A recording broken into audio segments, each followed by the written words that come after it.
guess our flu shot for the guys, no. And I think we're at 4:30. 4:30? Yep. Well, the food truck won't work for coronavirus. For influenza? No, down for the coronavirus. Either way. Call the meeting to order and ask Jesus to take a roll call. Paul Manassi, Present. Jan Dress, Present. Stephen Gay, Present. Elizabeth Martinez, Carla Torres Luna, Here. Vanessa. All right. Mr. Kane, Go well. very good. Can I have a motion to continue the closed session? So moved. Second? All in favor? Aye. Any opposed? To closed session we go. Hooray. Erica, you want to join us? That's a Kip, you great wanna join picture us? of a Yeah. tiger. Looks like it's coming right at Oh, you. and the advice? I love it. I had to take a picture of Oh. the advice from a tiger. I could use it. Stay satiated so you're not hungry and eat. I mean.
Full disclosure. Pearl with buttons. I always had kids do it. So, I think we only have one floor.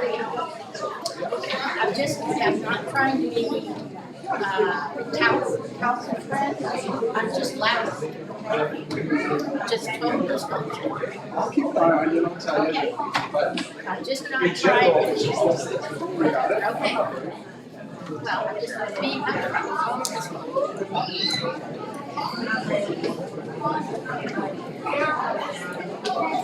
you're a teacher, you like to pick how things are. You have one there, yeah.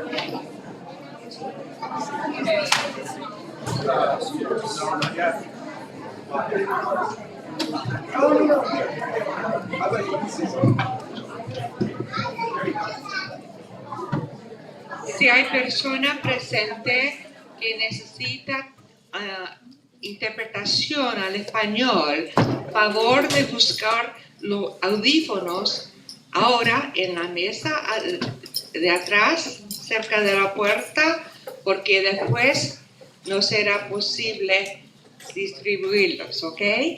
Gracias. Y hay solamente tantos, no sé si hay bastante. Así que si necesitan, por favor de buscarlos ahorita.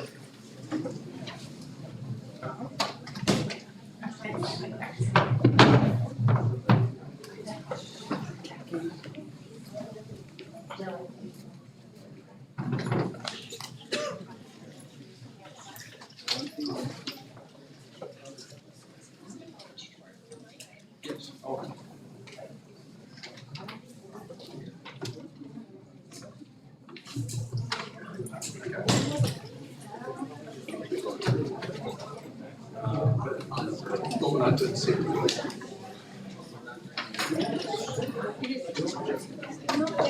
Okay. Yep.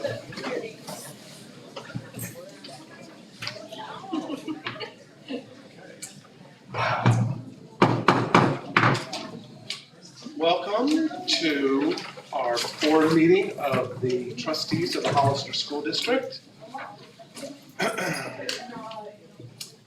Calling the meeting back to order after closed session and doing the flag salute, which is led by Lucas Gillis, Caleb Gillis, Ruby Della Maggiore, and Kale Aon from Sunny Slope School.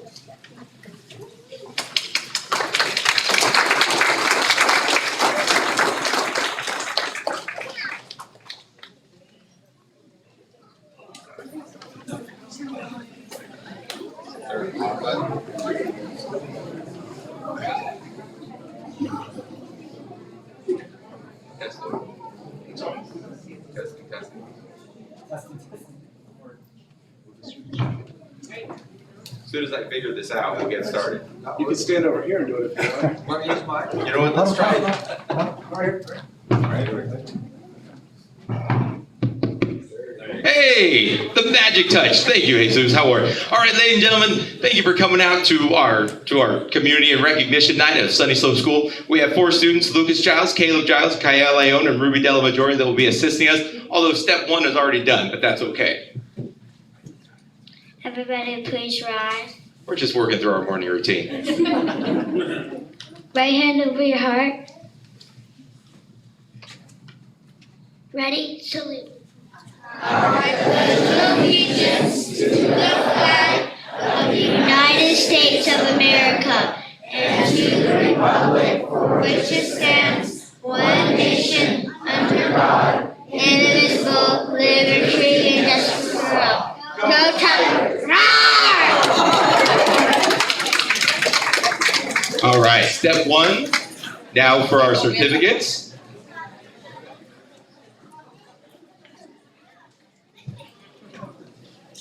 All right, from the school board for helping us out with our flag salute, Kyle Leon.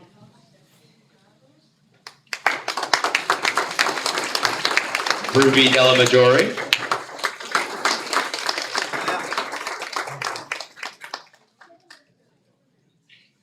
Caleb Giles.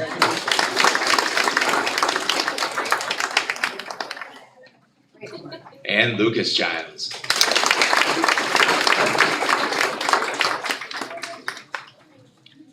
All right, so we have a lot of people to recognize.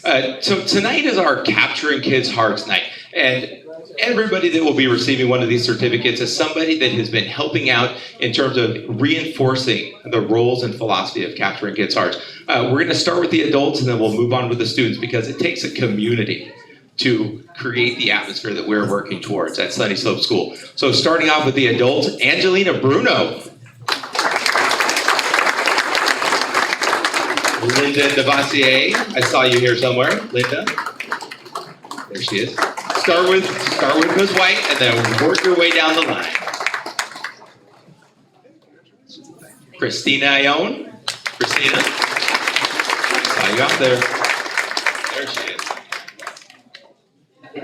Fredo Fontenez. Fredo, did you make it out? I know you told me you did, but I don't know if you're here. Arnold Gomez. Miss Polly Lane. Miss Hodges, Donna Hodges, did you make it out? Dee Sligus.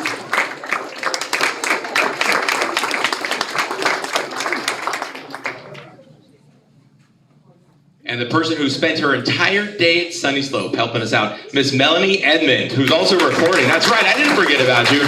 She's the Capturing Kids' Hearts representative that is coming out and helping guide and continue the leadership of Capturing Kids' Hearts at Sunny Slope.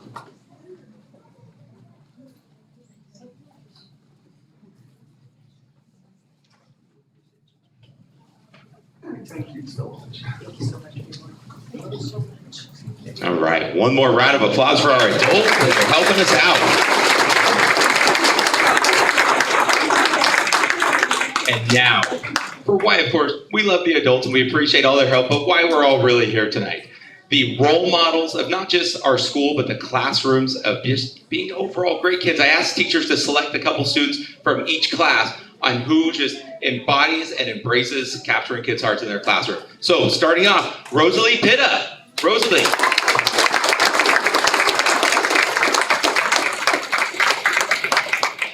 Daniel Camacho Perez.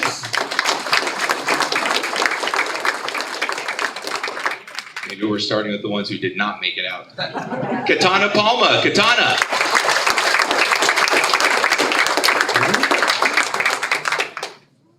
Jairo Flores. Where I saw Jairo. There he is.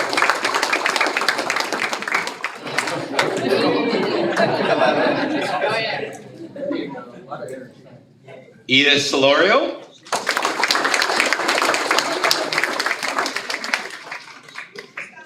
Oh, there she is. Congratulations. Jackson Huerta. I saw you, Jackson. Jackson.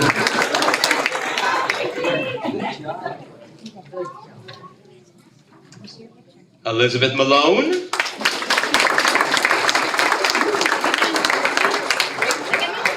Carlos Renteria.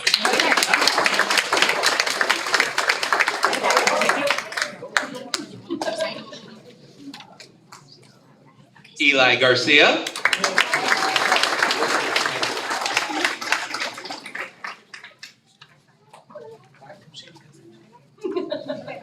Jesse Osorio.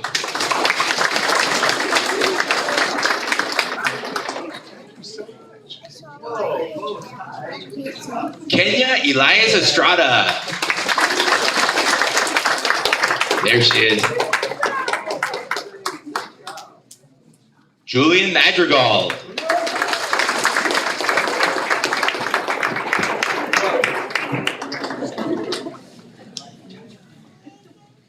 Caesar Tells. Caesar.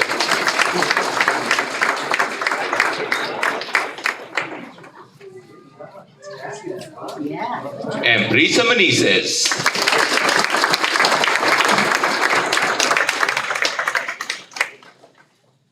All right. And we're going to start with our second wave. One more round of applause for these awesome Tigers up front.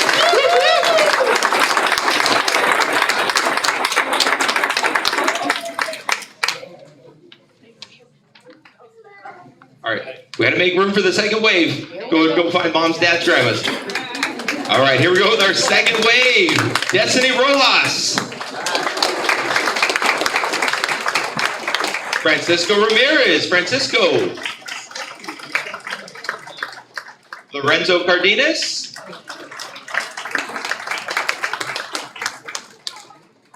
JJ Escamilla.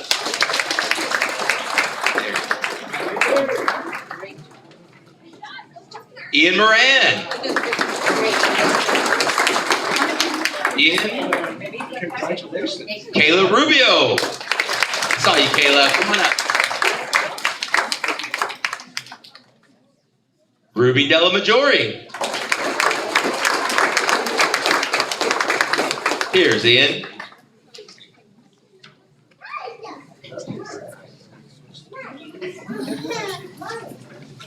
Kayla Urena.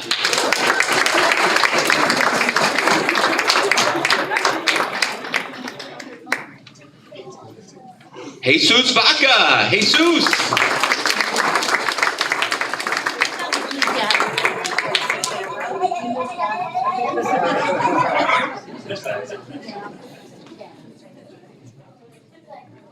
Max Acuna Lopez.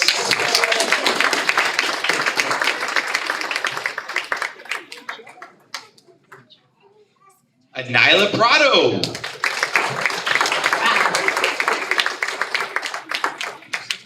Noe Acosta. Lucas Giles.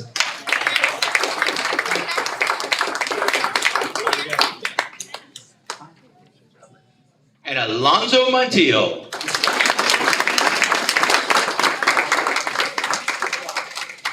All right, one more round of applause for our second wave as we get our third wave. All right, nice job, ladies and gentlemen. Go ahead and go back to your seats. Starting off our third wave, Scarlett Duran. Scarlett.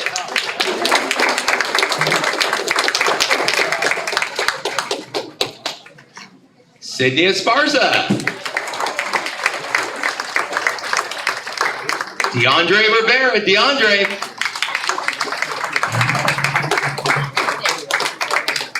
Andre Jones. Andre, I saw you.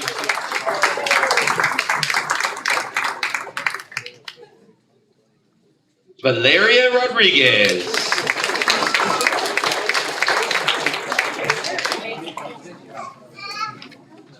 Sophia Baracio. Sophia.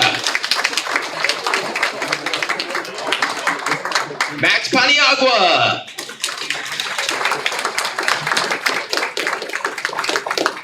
Ava Justo. I saw you back there, Ava. Come on up. Jackson Gonzalez.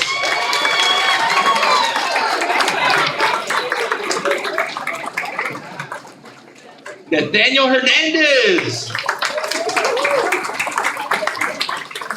If we do this right, Nathaniel, we'll get you out in time for karate. Caleb Giles.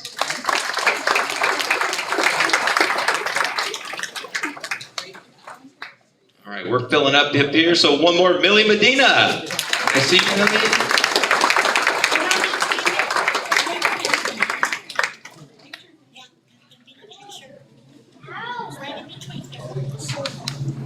Is there a room in between? Let's go this. Let's go. Okay. All right, one more round of applause for our third wave of Tigers. All right, ladies and gentlemen, go back to your seats.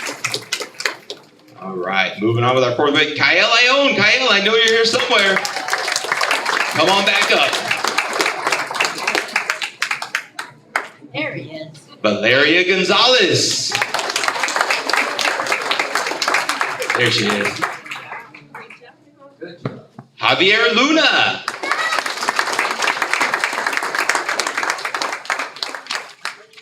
Luis Franco Jr.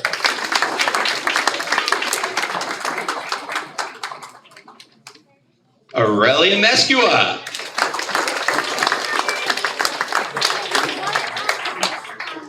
Isenia Zuniga.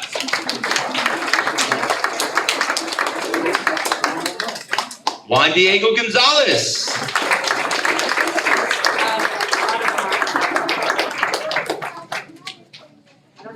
Carly Mayo.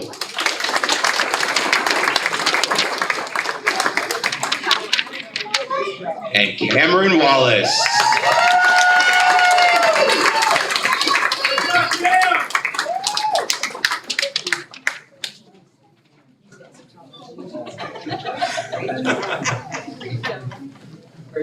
All right, and before our fourth wave of students goes back, I want to remind everybody these words.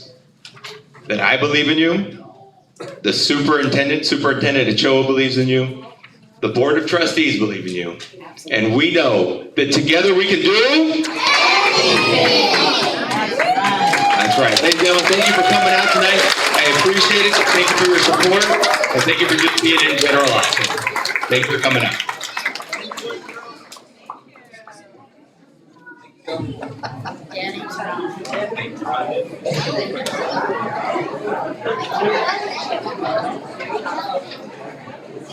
Always exciting.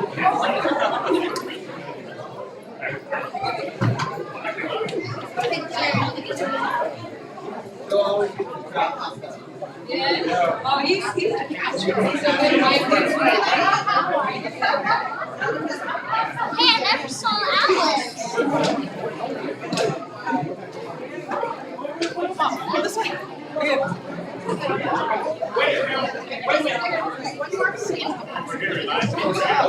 Where we go?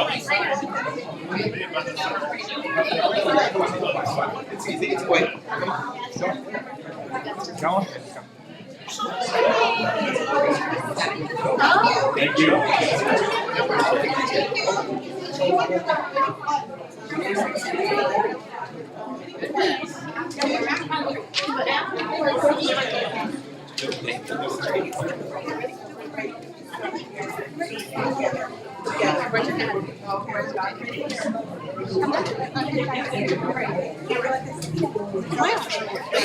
Ready? 1, 2, 3, 4.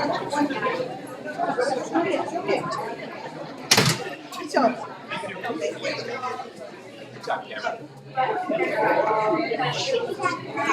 Piggyback ride. Piggyback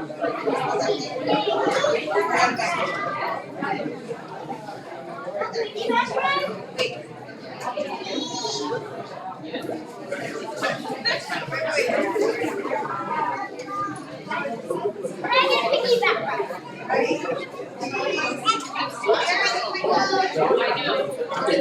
Do it anyway. Come on, Kimberly. Joe, it's Are you done? Piggyback ride. Sarah,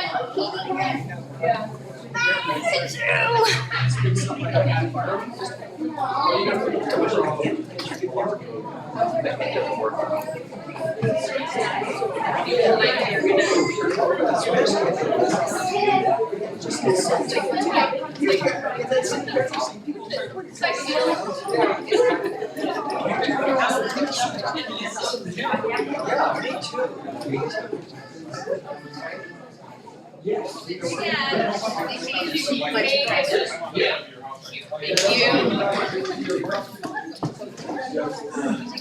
Open the door.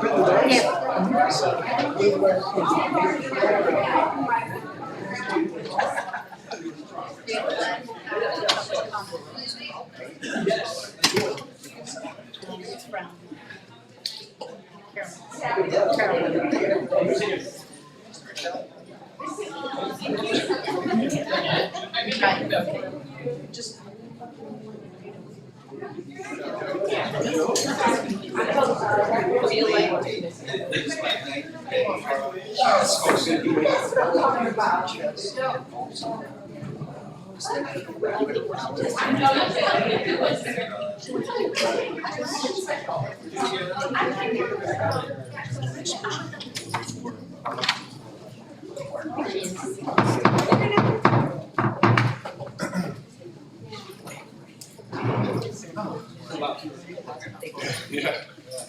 So the announcements regarding our actions taken in closed session. In the matter of expulsion number 4, 2018-2019, with regards to student 25986, the board has voted with 5 ayes, 0 nays to deny re-entry into Hollister School District for the remainder of the 2019-20 school year. In the matter of expulsion number 6, 1819, with regards to student 101414, the board has voted with 5 ayes and 0 nays to approve the re-entry into the Hollister School District to begin in August of the 2020-2021 school year.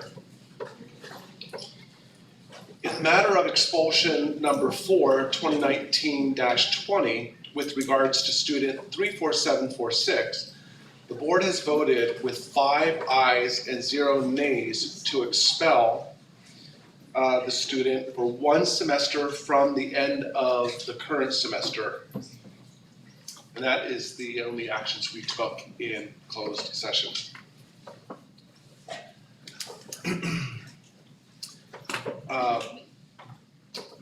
Has everybody had a chance to review the agenda? I'll entertain a motion to approve the agenda. So moved. I'll second.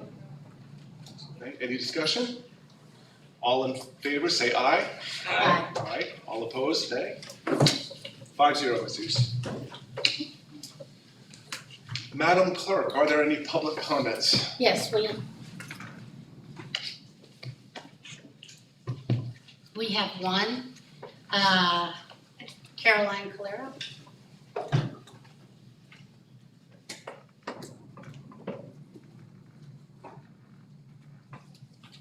Good evening, trustees, my teammate here. This is just a quick comment because the news is so great that we had to share in public comment. Over the ski week break, we offered an LPAC Academy. We identified the students who were very close to reclassification, like this close. Called every family. They were so appreciative to hear our voice and to know that we called out and we looked on a list for their students. We had 75 students come and they attended, and it was very specific curriculum. And we are going to follow up with a thank you for sending your children to us over the ski week break. More news to come, but those kids are so close. We did data chats. They were really excited. And we had to share it with you. 75 kids, super close to reclass. I told them, we'll see you in the fall when we shake your hand. So, all right. Thank you. Thank you. All right. We're on 10A. The board will hear a report on board and community engagement workshops. So I'll direct the board to the PowerPoint presentation entitled Board and Community Engagement Report. And for the board's review, I prepared a combination of research, a combination of best practice, and some recommendations for how we conduct our board and community workshops. And one of the things that is essential about seeking out input from the community is that it be done in a way that values all voices, that it be done in a way that has a tangible outcome for the members in attendance, and then that it not be a one-size-fits-all approach for each of the schools. And my presentation tonight essentially goes over what the California School Boards Association as well as the Association of California School Administrators recommend in terms of holding these types of community meetings. As stated in the PowerPoint, our community is becoming increasingly diverse in that just in our school district, 40% of the families prefer to receive all their materials in Spanish. It's a much higher percentage of bilingual homes when you add in the homes such as mine or others that we're aware of who can read in English or in Spanish. But we have increasingly close to 50% of our families prefer to get all their materials in Spanish. So we want to be aware of that and we want to think about how we reach out to the community when that's the case.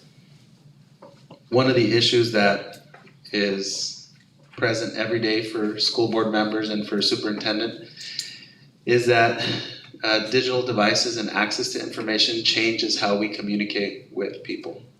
So something that wasn't on any of our radar yesterday can be the biggest thing that we're focusing on today because of Facebook or because of online or because of Snapchat, things that happen in the digital atmosphere. And then what it gives us an opportunity to do is to engage in a two-way conversation. Part of the design of how we put together the calendar for these community engagement workshops is to have 2 of our school board members present at each meeting, which will keep us in line with the Brown Act, but it will really allow board members to speak their mind, to share your individual board member perspectives at those meetings. Because I think in as much as the board wants to hear from the community will want to hear from you because they know the tremendous responsibility the 5 board members have, and they know the importance of the work that you do. So when we go out to seek input, my recommendation to the board is that if you're in attendance and you're on the agenda, that you speak your mind, that you share your perspective, because I think that's what establishes trust, is parents and community members who attend the meetings being able to have a back and forth with school board members. Of course, not speaking on behalf of the entire board, but this is what we're talking about here. We're talking about engagement. And engagement, my recommendation to the board is that it will only happen if it's truly a two-way conversation.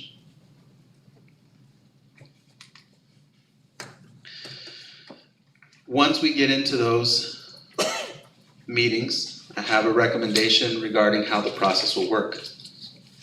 One is that it be strategic, that it focus on student achievement for all, that the meetings themselves not focus on one program or one grade level or one group of students.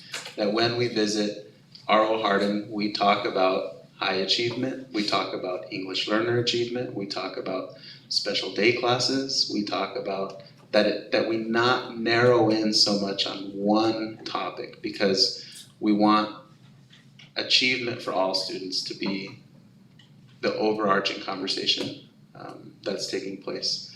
2 is that it be systemic, is that we help the parents in attendance and the community members in attendance understand how all of these programs are interconnected. Caroline Calero and Patricia Martinez just came to the podium and talked to you all about the ELD Academy, the Ski Week Academy. So that's an example of a conversation we would have with families in these engagement workshops to say, we used our systematic approach to find every child who met the criteria. It didn't matter what school you went to. So the academy we held during Ski Week took place at Sunny Slope and at Rancho San Justo. But there were kids from R.O. Hardin there, HDLA, Sunny Slope, Ladin Lane, and every other school in the district, to help them understand how these things are all connected to one another. Now, the concept of the Ski Week that we put together, it's pretty close to Saturday Scholars. The way we develop the list of who would call, it's pretty close to the way we run our attendance our attendance communications with families. So that's just a minor but a pretty good example of how these community engagement workshops can help parents understand the way that these things are all interrelated, the way that facilities, that finances, that human resources, that existing programs impact the things going on at the school. In addition, that it be structured so that we have a process that's clear to everybody who attends the meeting, that we want to make sure we identify for parents their insights and also allow them to suggest courses of action.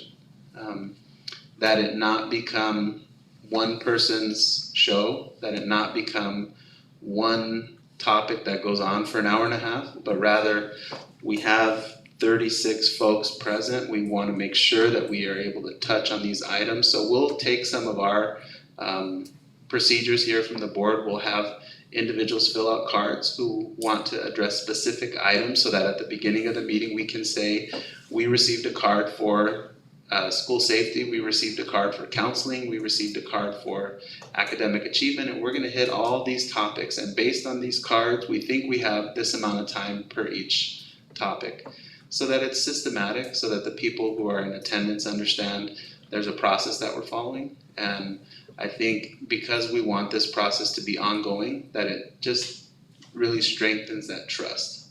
People know that their time is being used well. And then lastly, work with community-based organizations. Ask San Benito County Office of Ed to help us get parents there. Invite San Benito County Office of Ed, when appropriate, to sit at the table with us and to attend our community engagement workshops, as well as San Benito High School and First Five and Gavilan College and LULAC and others in this community who have a vested interest in our community, who are in daily contact with these parents, so that when we visit Ladd Lane Elementary School, we have a group of individuals who are truly invested in that school, and all the partners are at the table. And in fact, many times those same individuals who work for those organizations have children at our schools. So they might attend just as a parent, but also, as we say, wearing multiple hats, which some of you will do when you show up and your child goes to that school, or your grandchild is at that school, or you live right across the street from that school, which I think is also an important part of the process. One of the things that came up in our LCAP community meeting was the importance of our district's vision and our district's mission. And this is adapted from CSBA, and it's something that we should keep in the forefront as we adopt our new LCAP and as we move into the new school year, which is that effective school boards involve community in vision and planning. We're really leading the way in San Benito County in terms of involving the community in our LCAP process. We have another meeting tomorrow night, 6 p.m. for all of you who just can't stay away from this place. And what happens when you do that is there are no surprises. Nobody's shocked when you announce that you're gonna take such and such steps. And then they become your supporters and they become your partners. So off of what you just said, that's what I want these meetings to be. I don't want principals to be blindsided at hosting an open conversation.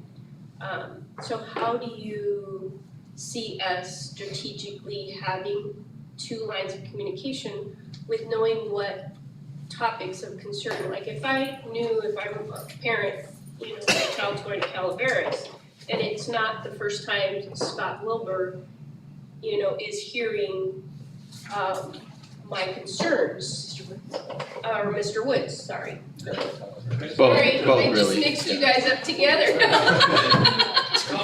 They're in the same office. Golly, I just can't. But that's kind of what I, you know, could we almost like survey and have an idea of what some of the parents are really concerned about prior to, because I was almost looking at, you know, like when they showcase here, because for a lot of parents, they don't know all of the wonderful things that are happening. well, my child's being bullied. Well, what are you gonna do about it? Well, but do you realize we do all of these other things already in place? So in trying to figure out how do we utilize the hour and a half in a way that is really productive and good conversations about strategic informing this connection, the trust that we need, that we want to build, and being able to move forward with some of the really true areas of concern that we need to maybe, work together as a whole. Well, I think the venue itself, opening up that room, opening up that library, that's already step one. Step two is we have an LCAP that the district goes through a long, arduous process of identifying needs and identifying goals and then putting actions and services in place. And I think that's the document we want to continue to bring to the forefront of the work that we do. I was at the last LCAP, and we had some parents that had some individual concerns. And Superintendent Ochoa said, okay, at the end of the meeting, we're gonna take down your names and we will deal with you individually so that the parent is not getting written off and they are gonna address their individual issues. But it was not gonna take up the time of the meeting. So everybody was given their due. In other words, they knew that Superintendent Ochoa was going to take care of their needs. But it wasn't gonna be done in a public forum because it was an individual issue. Does that make sense? And it should be an individual. But the topic is still discussed. We'll Yeah. still discuss discipline, Right. we'll still discuss But not on attendance. an individual basis. But we Right. won't go into the details for that particular family. Not on Johnny or Yeah, we Susie. couldn't do that anyway. Could we also say it, or could you say at the beginning something like that? Like, we're gonna be talking about global and the big picture, and if you have any individual Programs. issues, please address it to Superintendent Ochoa, but we're just not gonna say it in public. And then the other question I have is, let's say, cause a lot of us maybe don't live by the school that our child attends. Is it okay for, let's say, neighbors to show up, let's say Calaveras, right? Traffic is a thing over there, and let's say they show up, but they don't have their child in that school, could we say, everyone's invited, including the neighborhood, the neighbors there of that school, to bring up kind of, big issues, to know what's going on at this school? Is that, I don't know, is that something, or do we wanna say, this work or this, outreach day is only for parents of children who attend this school? I'm just wondering, have we thought about that? What we've planned thus far is before each of these engagement meetings is having the principal send out a notice to the parents either in the newsletter and or through the phone system. Lilia Espinosa and I talked prior to tonight's meeting, and she included in her newsletter, but we're also gonna send an email to all of the registered participants with our computer system for that school. That's cool, okay. Specifically for that school, because I think what that does is it allows that community of parents and that community of individuals who are invested in that school to be able to come together and talk about the things that are affecting all of them. Okay. Otherwise, you might run into a situation where it just is not the right fit to have middle school maze concerns in a K-5 setting that just might not be as good a fit. Good to clarify. Yeah, and then the other thing that we have done and will continue to do is survey parents, because we, through the LCAP process, send out surveys to parents, and we're up to close to 200 respondents on our survey. They're all from different schools. We have the data on each school. So we'll actually have that data and we'll share it at that meeting. These are the results of the surveys we've developed for your school. These are the concerns that your parents have put together, which is a really nice way of giving almost like an opening conversation, connected with the LCAP and then connected with the openness of allowing parents to bring something new to the table or to suggest something that either isn't in our LCAP or it's just something that's bubbling up and they want to talk about and they feel that it's an important issue. I think the hour and a half time gives us that time to do that. We won't shortchange it. And then the result of the meetings, as earlier in the presentation I mentioned, it has to be result oriented. We have to leave with a list of items that we'll follow up on so that the community members in attendance understand that their time was well spent, because when we do this again next year, they'll bring more folks with them. Because if you spend your time well and you have a good experience, then you want to do it again. So what I'll direct board members to is the board outreach meeting schedule, and board members receive that in their packets. It's pulling up here on the system as well. And basically what it does is it has a rotation at each of our campuses with the notation of the school principal, myself, and 2 school board members in attendance at each one of those events.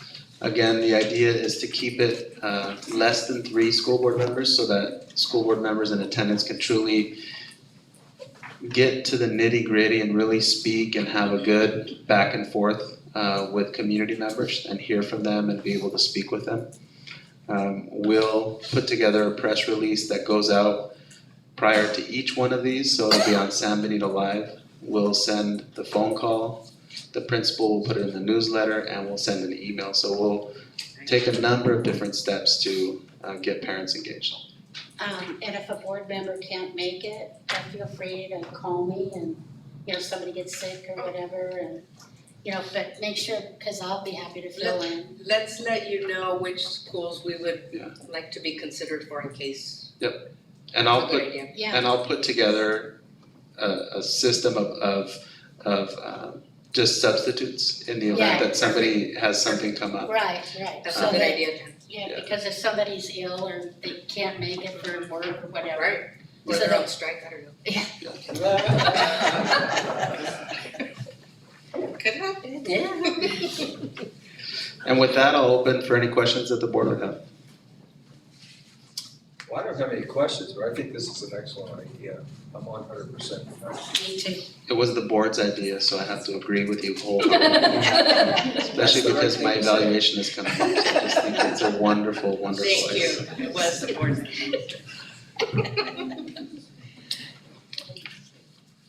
Excited, looking forward to it. No, I think it's a great idea as long as you or whatever, there's structure around it, so it absolutely doesn't turn into something we don't want it to be. Agreed?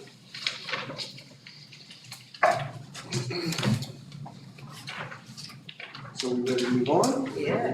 All right, the administration recommends that the board receive the report on the 2019-2020 Saturday Scholars Program. So moved. Saturday Scholar. Second, report. do we have just report? Okay. And we do have principals here, so principals, I'm gonna ask you all to come up to the podium. It says we have to. Yeah. What happened to the part of the parent survey?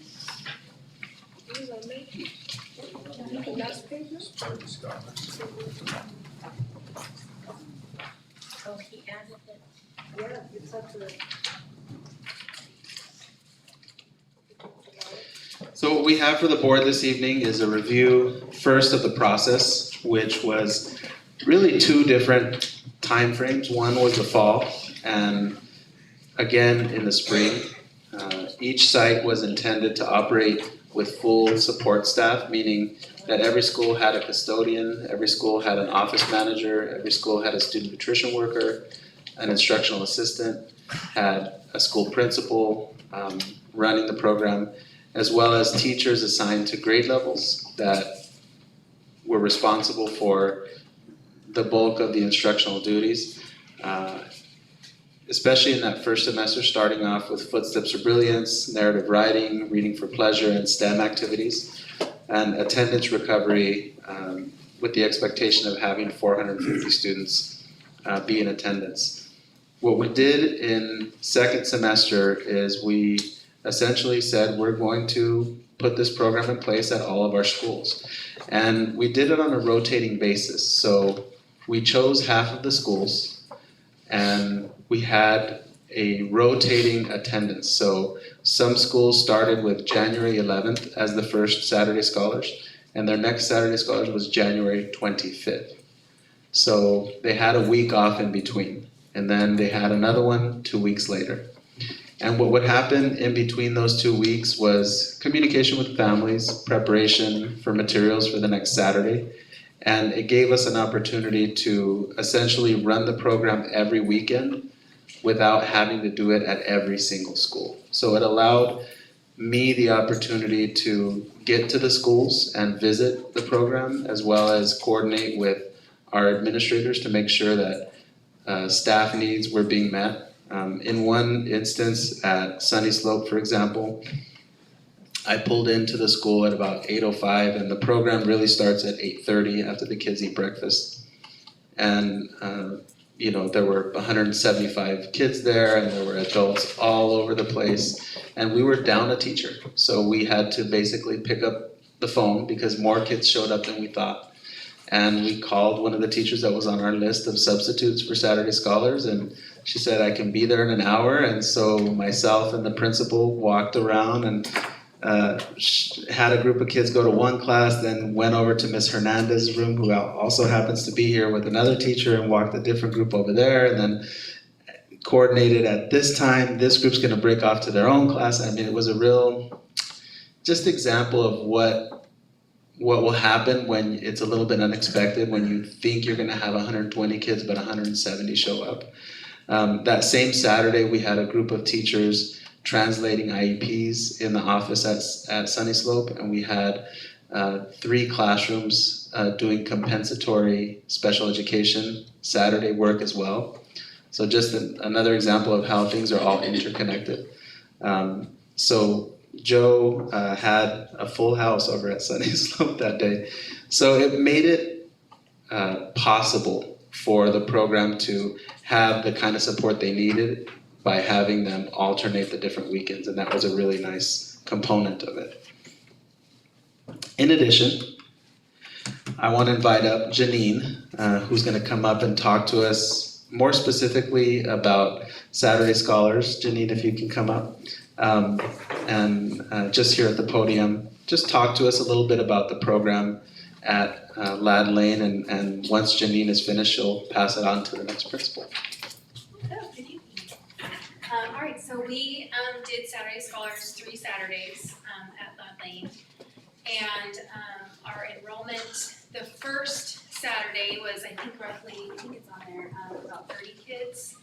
And so on my week off of not having the Saturday Scholars, my assistant principal and I met with lots of families who didn't show up and encouraged them. We asked them to come down and meet with us and encouraged them to come to Saturday school the following Saturday. And so then our enrollment went up to, I think, like 100 or so, a little over 100 students.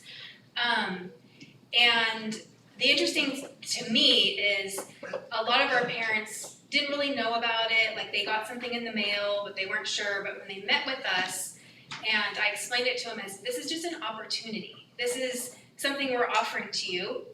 Basically, take it or leave it, but it's fun, the kids love it, and most of them came. So that was really exciting for us. And the kids wanted to come. They kept asking, they're still asking us, when's the next Saturday school? So the kids were really excited about it. It's a different feel on Saturdays. It's at school. Everybody's a little bit more relaxed. The kids are, they're just happy to be there. And I feel like it was a great experience. The kids are begging for it, so I hope we get to do it again, if not this year, next year. Yeah. Questions? One of the things that myself and Janine and Meilani, and thank you both for all the work that you did, as well as Maria and Amy and all your support staff in the office, we said, okay, we had 30 kids on the first Saturday and we're not happy about that, so let's do something about it. So we said, let's call the families in and actually meet with them face to face and say, when your child misses 8 days of school, it hurts their education. So have them come in so we can make up some of that time and give them an opportunity to learn more.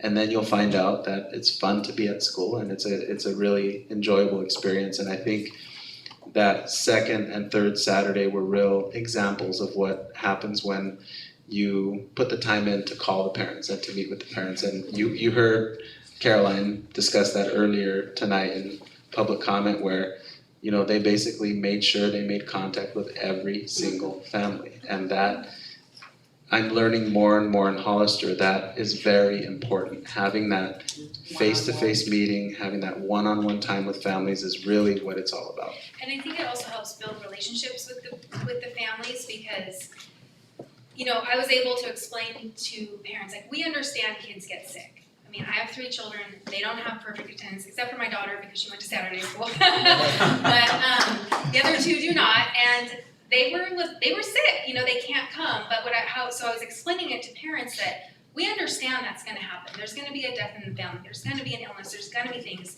So here's what we can do about that, because we know what they miss, there's gonna be holes and gaps. And so we're offering something to help compensate that, you know, and this is what it is, and please come. And it was more meaningful than, I think, just a letter in the mail. Or even just a phone call, just meeting face to face with them, yeah.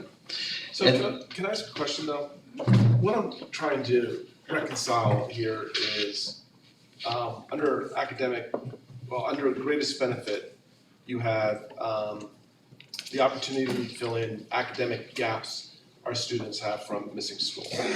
But when you go up to the academic focus part, you point out footsteps to brilliance, STEM, and balloons over Broadway and stuff like that. But where is the helping to fill in the academic gaps? Because when I envisioned this program, it's like, you know, a child, you know, let's say they're having a hard time with math facts or something along those lines, that this is an opportunity for them to sort of fine tune that with a credentialed teacher, so on and so forth. Or the reading part, of course, where, no, let's channel this out and you know, move them a little bit further up the chart there. Well, the kids that were coming to Saturday school were coming because of their poor attendance. So they aren't necessarily students who are below grade level, or but we know there's scattered gaps. And you know, I think Diego explained it to me a way that really clicked for me. It's when, you know, when a child misses a week of school in a row, 5 days, the teacher knows exactly what they missed, and they can be on independent study, we can give them the work, we can get them caught up. But when they miss a day in September and a day in December and days here and there, that's when it gets really holy. And so the STEM activities that we did incorporated lots of things: art, math, measurement, geometry, all kinds of things, reading, they had writing that went along with it. So it kind of covered a lot of bases, in my opinion. But it wasn't focused on, okay, this kid needs this because he missed September 15th. Like, it wasn't that prescribed, but it was still an opportunity for them to get, you know, more. And what STEM activities do is so let's take Balloons Over Broadway. So this is a story about the person that developed and came up with the Macy's Day Parade, the Thanksgiving Day Parade balloons. And it's a lesson that involves the teacher doing a read aloud for that book, and then the students having, I would say, somewhere between a 12 and 16 page document they have to complete that involves the students speaking to one another at the beginning about what kind of balloon they want to design, and then engaging in a writing project, and then engaging in a math project. That's all in writing, that's all part of group work. That's a very high level of instruction, critical thinking, and then more importantly, the teacher giving feedback, the teacher helping the group, the children attempting it and making errors, and then having those errors corrected, and then repeating the process with a new idea, and then culminating in what you see out there, the balloons that the kids have. And that was just one, but the standard that we had for the kind of instruction the kids were going to get was it has to be STEM related and it has to be engaging. It cannot be rote or repetitive in a way that doesn't require kids to think critically. That's why old Saturday schools failed. Yes. Nobody wanted to go. Because you want to hammer at. So at the same time, I think, but let's continue on the line of what President Bernowski is talking about. So, but now we're talking about an LPAC Academy that's really born out of the idea of Saturday Scholars. Right. So now I'm saying, this is a group of 75 children who I know what they need, and I know where they can grow. So this is the program I'm going to design. Do we want to do that next year with Saturday Scholars? Yes. But we have to start here. We have to start with building the culture and bringing the children onto campus. Just your statistics here, of 450 students needing this, and 300, that's 75%. That's incredible for Saturday school. And Never heard of anything like that. the numbers, once the parents were met with, the numbers just went That's even fantastic. higher than that. I still can't believe it. And Lad Lane did not have the program in the fall. Right. So what Janine is saying about the families not really understanding it, what didn't happen at their school. So it really was new to them in a way that isn't the case for Sunny Slope, or isn't the case for Aro Hardin or Calaveras. But once And you Gavin build it Hills. into the culture and they do it as part of their, maybe even at the beginning of their school year, where they're having these big, I could see, meetings with the families and open house or whatever, this is gonna be a part of our culture moving forward. So that way they've kind of experienced what it was like, and then the evolution of it just, will grow from there, but I think the personal touch, I think that even with, with the superintendent, getting a phone call from a superintendent, a parent getting a phone call from a superintendent about, it's just not, but I think Diego's realized that in this community, that reaches so many more people at a whole different level. That gets it done. Yeah. Carla? And for me, I really enjoyed meeting with the parents because, we have almost 700 students. I don't know all my parents. There's some that I know very, very well. Yeah. And so I got to meet and kind of start building a relationship with parents whose students are maybe not behavior problems and not constantly calling, So I think it was good for both parties. Carla, you wanted to? Yeah, I appreciate you explaining the sporadic Missing of days, yeah. and how Lad Lane received in 3 sessions, right, as compared to the other schools. And I also wonder, I'm curious what each school's gonna say about what they saw, right? Because I'm just gonna assume that there's differences within schools. And I'm curious, building from this, what would you envision Lad Lane students need going forward? She has 3 things right on the very next slide. It's right here. Ideas for next year. Let's get parents involved. Getting Bring the them parents in. more involved because one thing that when I met with parents that I told them was the 10%. So if a child misses 10% of school from kinder through high school, they've missed a year of school. And parents' minds were blown. And I said, 10% of school year is 12 days. 12 days goes quickly. And so a lot of them, just the education of that alone was mind-blowing to these parents, I think. They were like, what, are you serious? I'm like, yeah, do the math, So I think there needs to be a parent education piece, also on that. And I think that it would be great to offer Saturday Scholars throughout the year, so September through May, get them early. One thing that was a blessing was we had lots of kindergartners come to Saturday Scholars. In fact, the last Saturday I had to have 2 kindergarten teachers, which is good because we're instilling in, Saturday Scholars is something that they're just going to know as part of their being at Lad Lane, and so. I think it'd be great to start in September, just get those kids right away, getting used to coming. And whether it's once a month or twice a month, but just offer something, Because we do have parents, we call them about attendance. It's nice to be able to offer something. Like, here's the problem, and here's how we're gonna help you fix it. You know, you have to do your part, but we're also gonna offer this great program to help you recoup some of that time, so. And I think it would be great to include some physical education piece to it, just. I don't see Christy Burchard here, but she taught Saturday Scholars pretty much the whole Yeah, program and all the way she through. did do some PE And she did targets, PE, and she's incredible, and Yeah. the lessons she was doing, the kids. I watched her do it at Calaveras and also at Lad Lane, and she's pretty amazing with the kids. So it was nice to see her Yeah. get involved with the kids that way. But up next, Janine is Lilia to come and talk to us about R.O. Hardin. And so one of the recommendations that Janine made was for her in her school once a month. So will we permit that next year? Yes. Will we require it for every school? No. Because what this year has allowed us to do is to really kick the tires on the program and to realize what works and what doesn't work. And next year to have the schools shape it for their school and for their community so it works for them. So we put the reins in pretty tight this first year, but we're going to encourage the principals and their staffs to be creative and innovative for next school year. And with that, I'll pass it over to Lilia. So we had a successful run with our Saturday Scholars programs there at R.O. Hardin, and we actually ran 2 sessions. And so in October, November, we had a focused group of students with just 2nd and 3rd grade.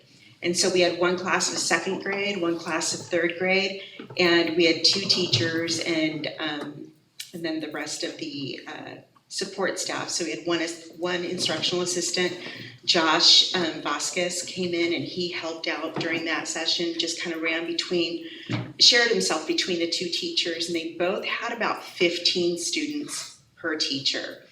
And that allowed them to they did the Balloons Over Broadway, and they also did the life cycle of the OWL project. So and the pumpkin. So they did those 3 with the students in the early months. So that was session 1. And then it grew. And so we went into session 2, and of course, with it growing and extending from TK to 5th grade, we of course needed more staff. And so one of the teachers stayed on, and then we brought in the rest of our staff. And we had 1 grade level per, and surprisingly, our TK and Kinder group was the largest, which is good because they missed the most. And so they just kept coming back, and so the first day of our 2nd session, you're just opening your doors and saying, all right, come to Saturday school, and you're not really sure who's coming, and that was kind of, you're not sure if you've got enough staff and what you're opening your doors to. So, but and then parents are also wondering what's this all about? So we did have a lot of parents on site, and then we all meet though in the multipurpose room, and we just did a welcome and kind of gave a gist of what the day is like, and then explain what our theme is. And I think in January we did we started with the Martin Luther King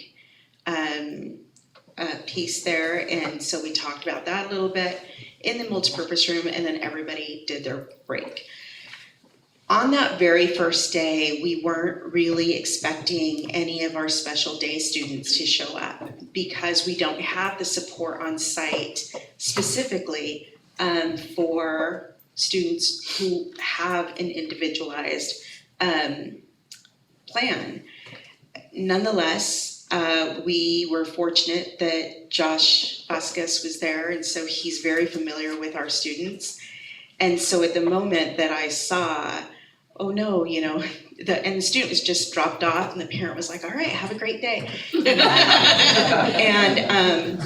And so then but being around and didn't see the familiarity of his teacher and his classmates, then of course there was a little bit of a worry and we just thought, okay, what are we gonna do?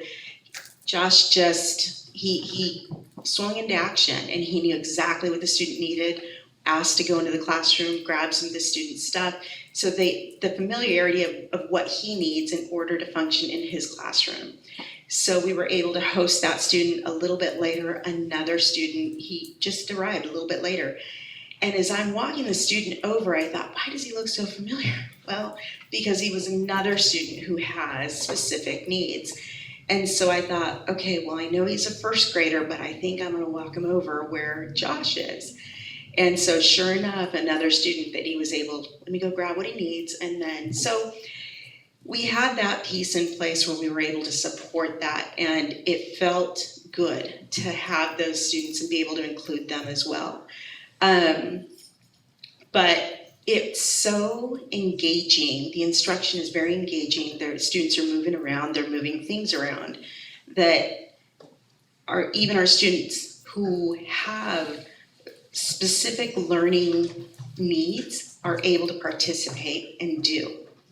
And so it was very successful for all students.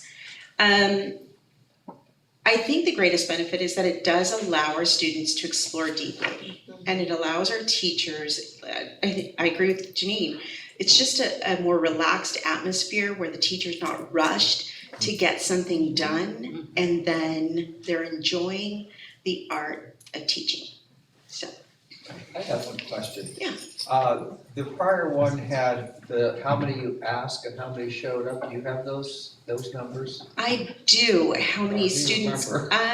Well, I don't. I know that for this one here, we had, for our second session, we went from 50 to 80 to 60. So, and it's not exact, but 50 some students, 80 some students, and then 60 some students. It's in the notes of that slide No, there. I was saying, how many did you ask and how many showed up? Oh, we put it out.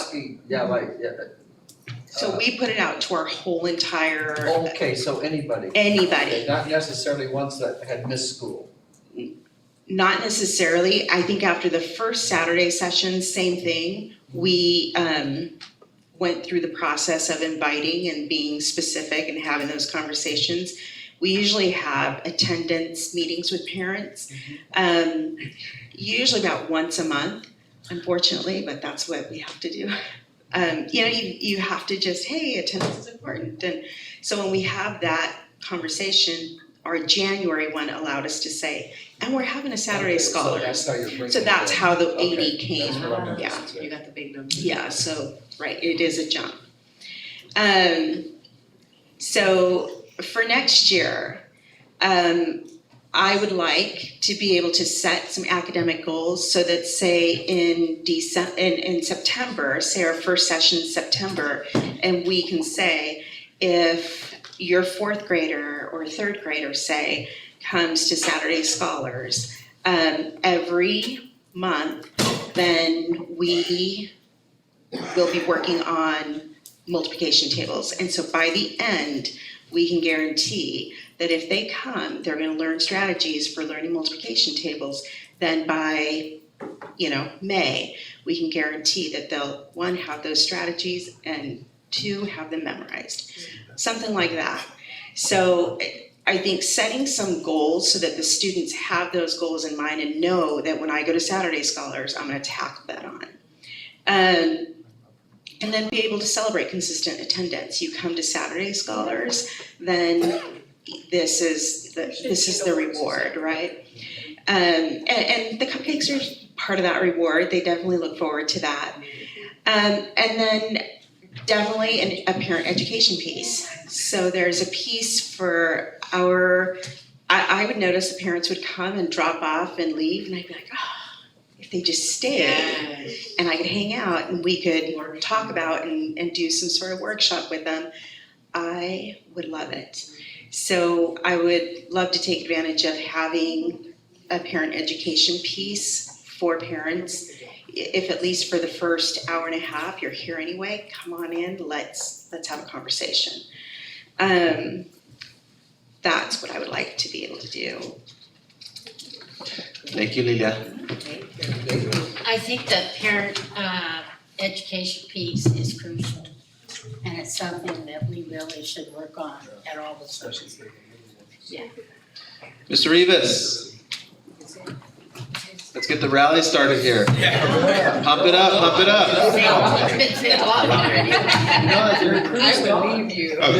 What's that? Your crew's gone. Yeah, like, I don't know what happened. I had a lot of, and they got their certificate and they just left. They're out of here. Or, I guess the superintendent's going to join them, probably hanging out the party. All right, so.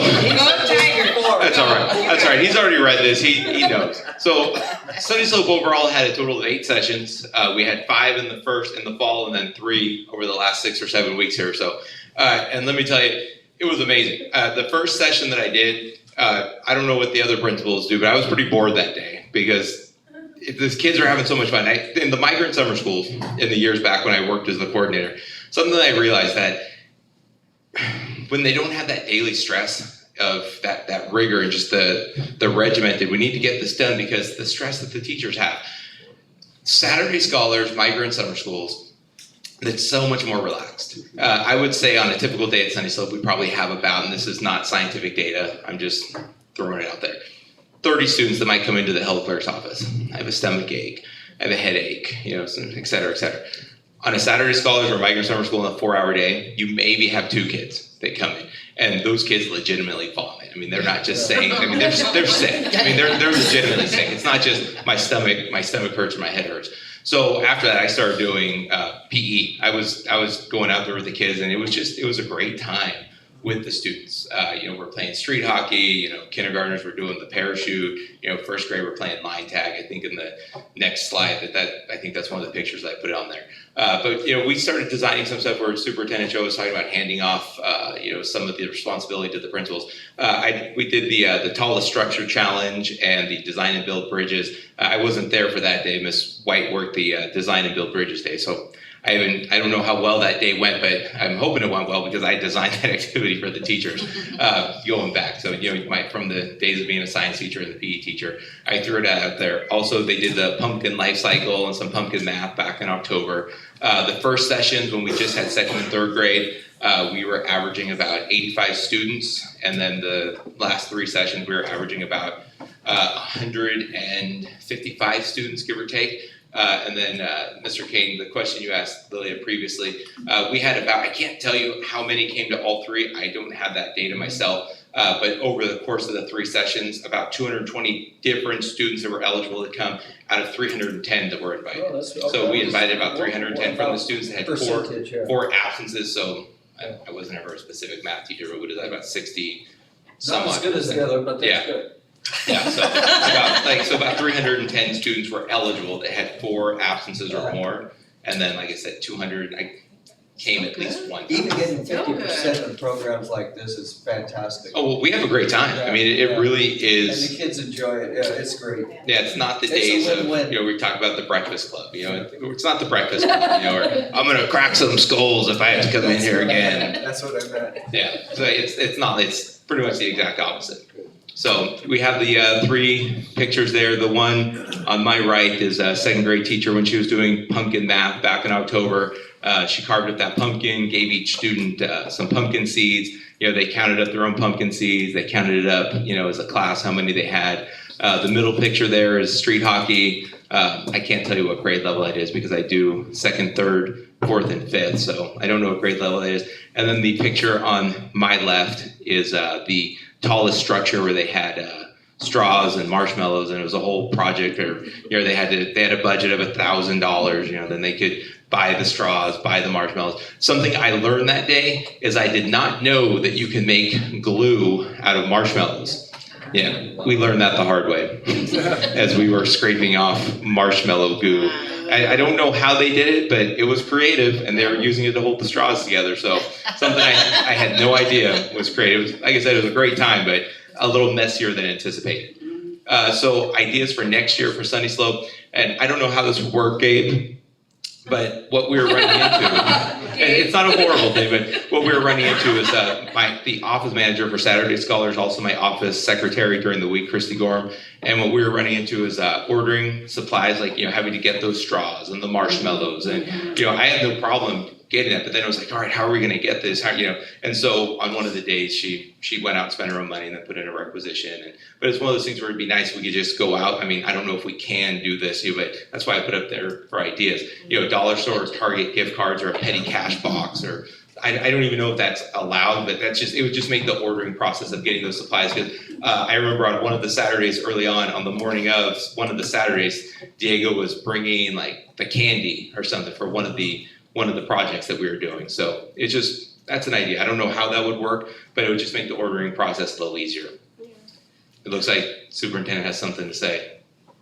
I always have something. I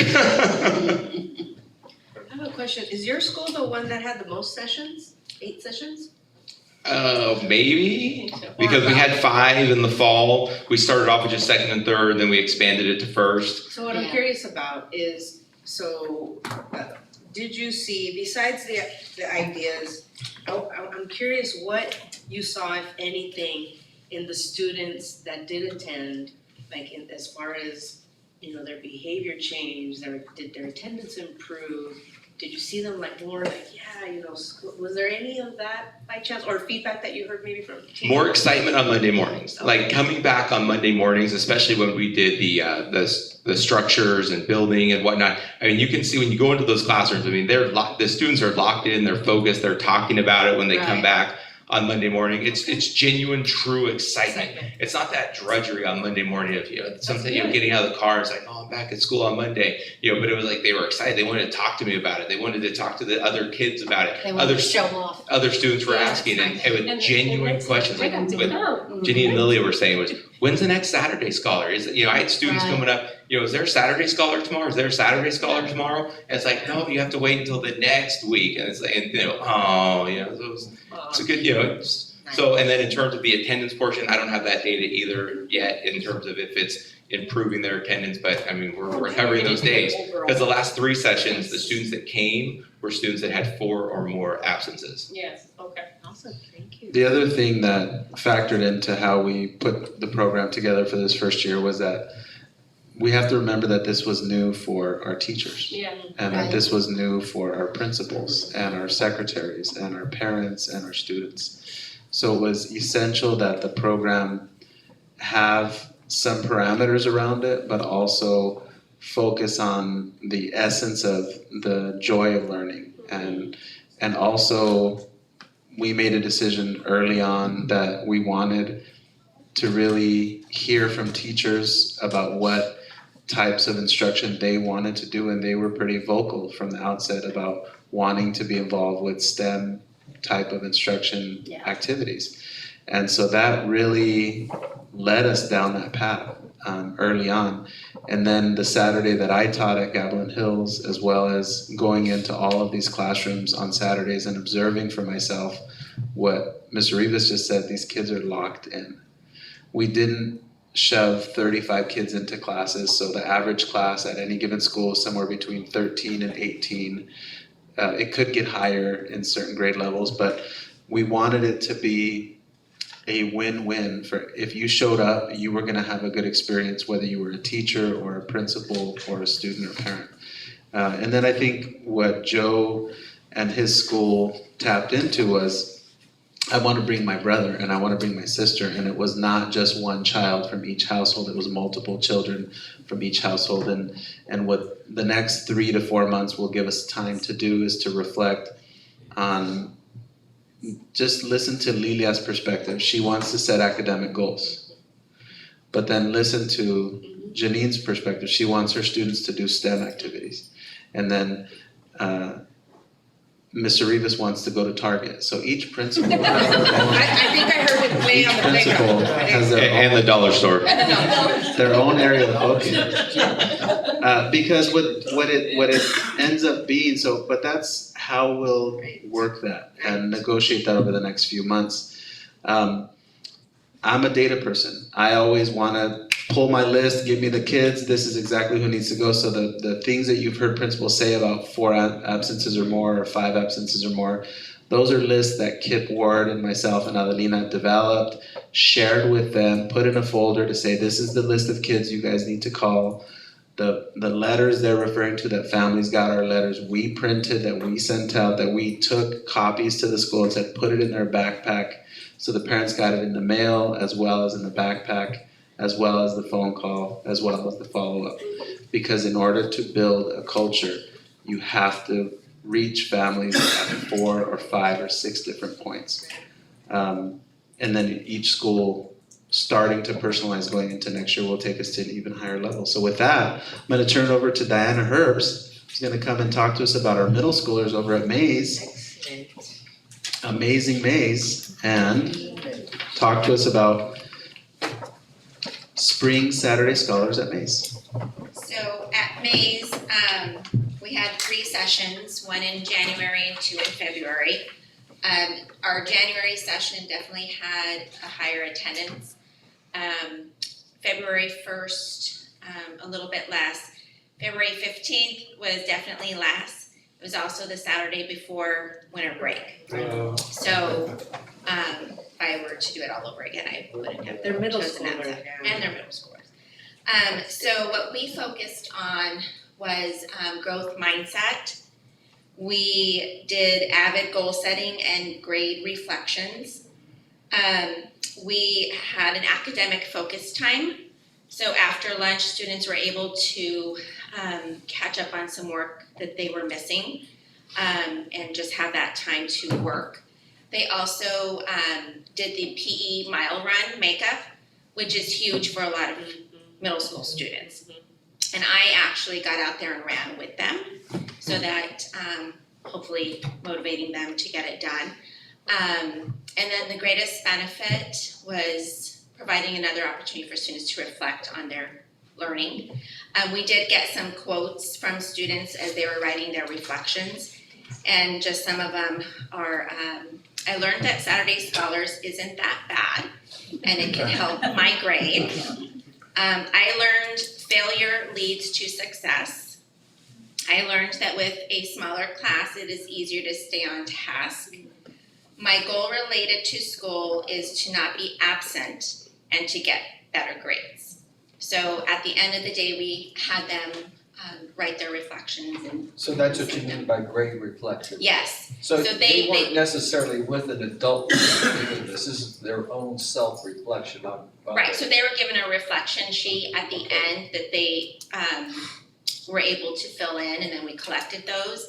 But as far as the grade reflection, we had them get onto Infinite Campus, look at their grades, go to their missing assignments, figure out, what assignments they were able to do right then and there, and then get them completed and hand them in. That would be great to start at the beginning of the year for some of these kids. Exactly. So they don't get so far behind before oh my gosh, what's happening? I agree. I can imagine them if they're already in February, March, they're It's- like, you know what, I don't even wanna look at my grades. Too late to reflect this year. I'm just gonna.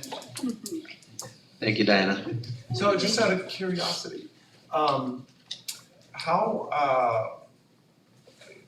just guessing here, but what I'm hoping is, because of the informal setting, and I don't know exactly what's going on at your campus, but, we talked about that lane before, but because the kids, this is sort of like some project-based stuff, is it changing how the kids are interacting together? Maybe, it's a very positive thing that's more informal and they're working on things together. Are you seeing anything? Honestly, I didn't notice that. What I have noticed is just from the beginning of the year to now, the big change at Mays as far as more positive, and the behavior is much better. Part of that. And I do. I wish we had more Saturdays to have Saturday Scholars, so Throughout the year. throughout the year. I didn't see ideas for kids. I'd like to ask you for, what would you do, at least just 2 things, what would you do to improve your Here, I have that. Mays Saturday Scholars? Because it didn't come up on the actual slides. Cause it's a whole nother environment, right, that, Right. how do you make, cause I'm envisioning, Ladley, super fun, doing STEM, and then, and then, Arl Harden, the same, we're learning, and Sunny Slope, similar. There was a fun Field hockey. factor there. Right. Yeah, field hockey on the cement. Right. Target cards. But with Maze, what was fun there? So honestly, the growth mindset lessons, which admin planned out, were a lot of fun. And the kids at this age, middle school age, they need to think about things, right?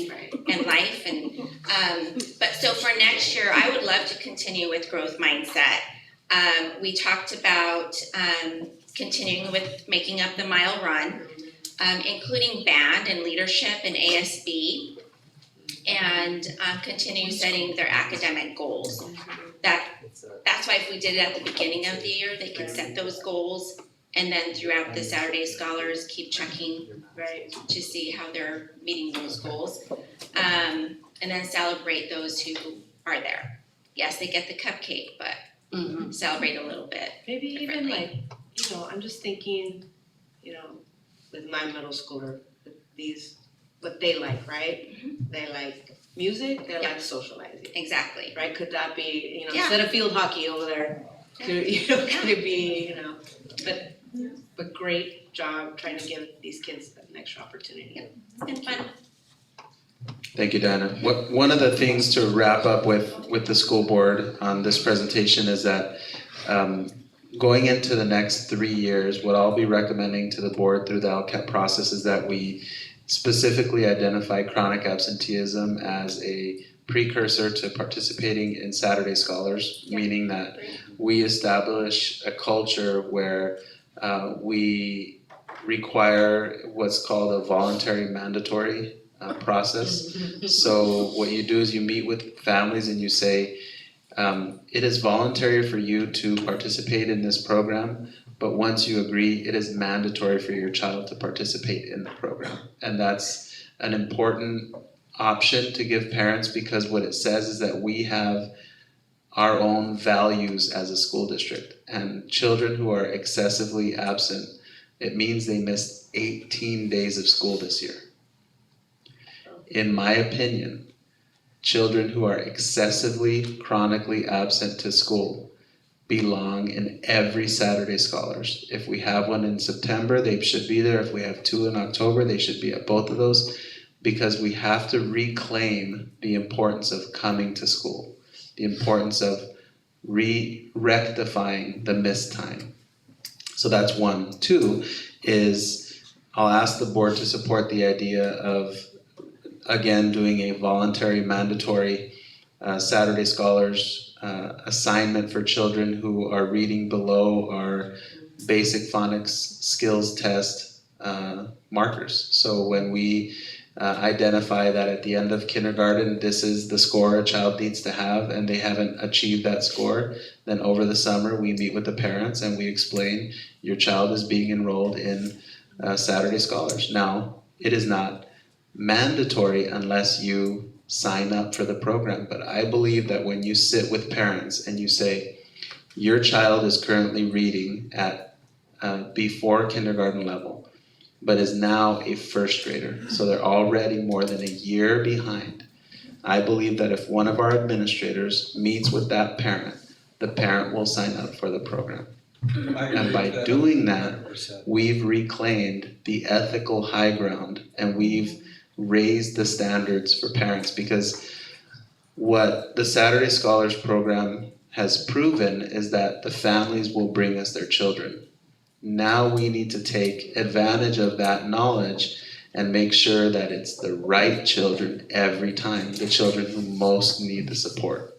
And once we get them in, it becomes the responsibility of our educators, who are very talented and experienced and qualified to make a difference with those kids. What parent at a kindergarten level, if you said your child is already behind, would say, oh, that's okay, no problem?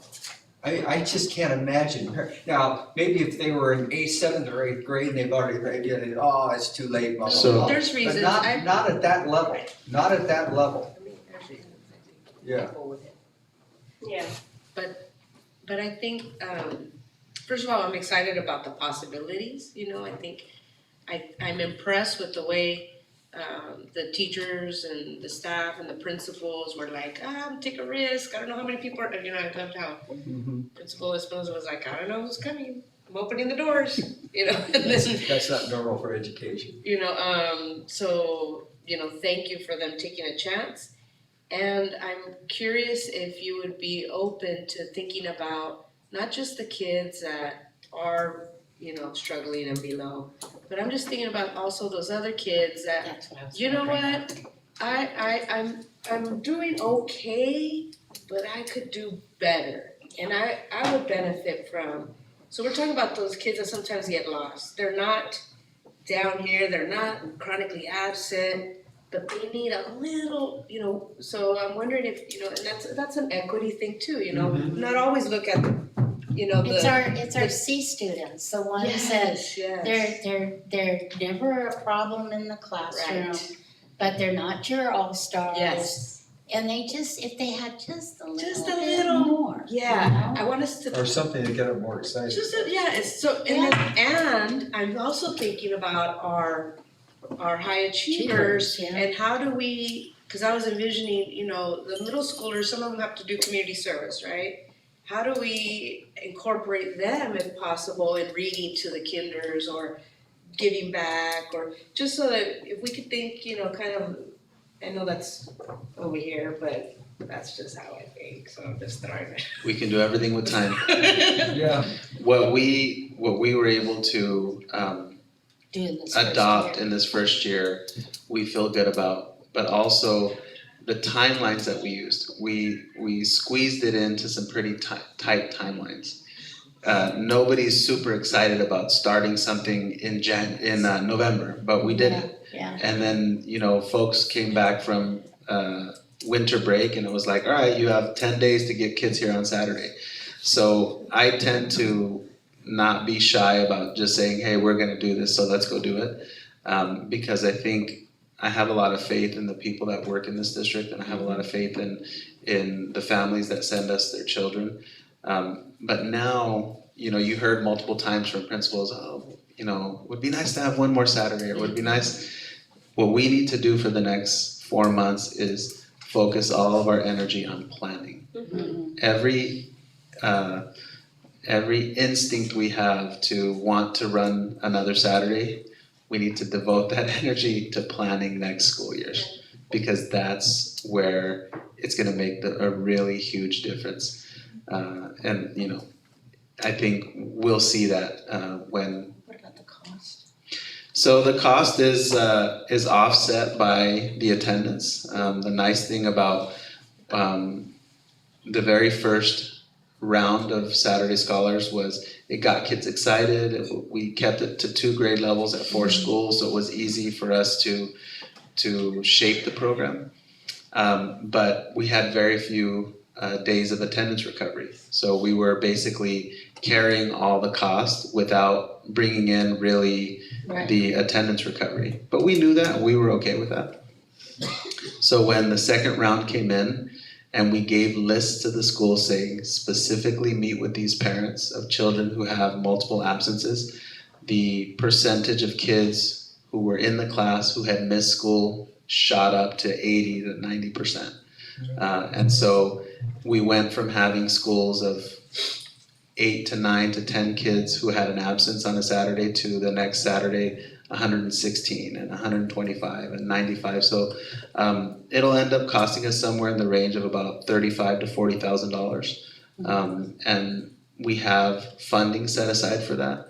In addition to the fact that we're currently planning our 3-year LCAP, and I'm gonna advocate strenuously to the board and to the community that we devote funding to outside of school supports such as Ski Week and Spring Break and Summer School and Saturday Scholars. Yeah, we can't lose on One more thing that I thought about, Superintendent Ochoa, is the students that were not able to attend for whatever reason, a Saturday school or a winter break, spring break. Are they given the option of, because you mentioned there was a packet that was given, are they able to have that packet to look at? Are they able to come another time? Like if they miss the winter break, spring break, I'm thinking more of those kids. We actually had, believe it or not, we had families who had their kids at one school and request to attend the next Saturday, and we would actually coordinate with Sunny Slope or Gavilan Hills or Sarah Vista. We had children and families who drove their kids from Sarah Vista to Sunny Slope and vice versa. Because we're out of town this weekend, so I wanna go next weekend, and yes, just tell me the teacher's name type of thing. The other piece about it is Saturday Scholars can truly be whatever the principal and the teachers want it to be. So we arranged with the San Benito Arts Council to have artists be prepared to come and work on Saturdays. Because it's one of the subjects we teach regularly, it meets the criteria for counting as Saturday Scholars. So we ended up not moving forward with it, but it's all set up. And it's an example of, at our junior high, at our middle schools, for example, we could have a PE teacher who wants to do a 4-hour physical fitness Saturday Scholars. The thing that those teachers never have, which is they never have more than 51 minutes with these kids. Now, if they did, what could you do with 30 kids and 30 athletes who have good grades and have their act together? Or if you're a band teacher and you want to bring your kids in for a 4-hour session before an event that evening or an event the following week, that counts as a Saturday Scholar. So Saturday Scholars is very fluid, and it has a lot of different angles to it. You can identify kids who are high achievers and run a Saturday Scholar specifically for them. You can identify kids who are struggling with reading, do a Saturday Scholar specifically for them. You can identify kids who are in the middle. So it's really, the only limit is the time and the creativity of the people putting it together. Can I just say, there's 3 women in my life, and they all have these things called credentials. And the one thing that they have in common, I've been able to observe one for 30 years and the other for something less than that. But is by Friday evening rolls around, they're all exhausted. Teaching is an exhausting job.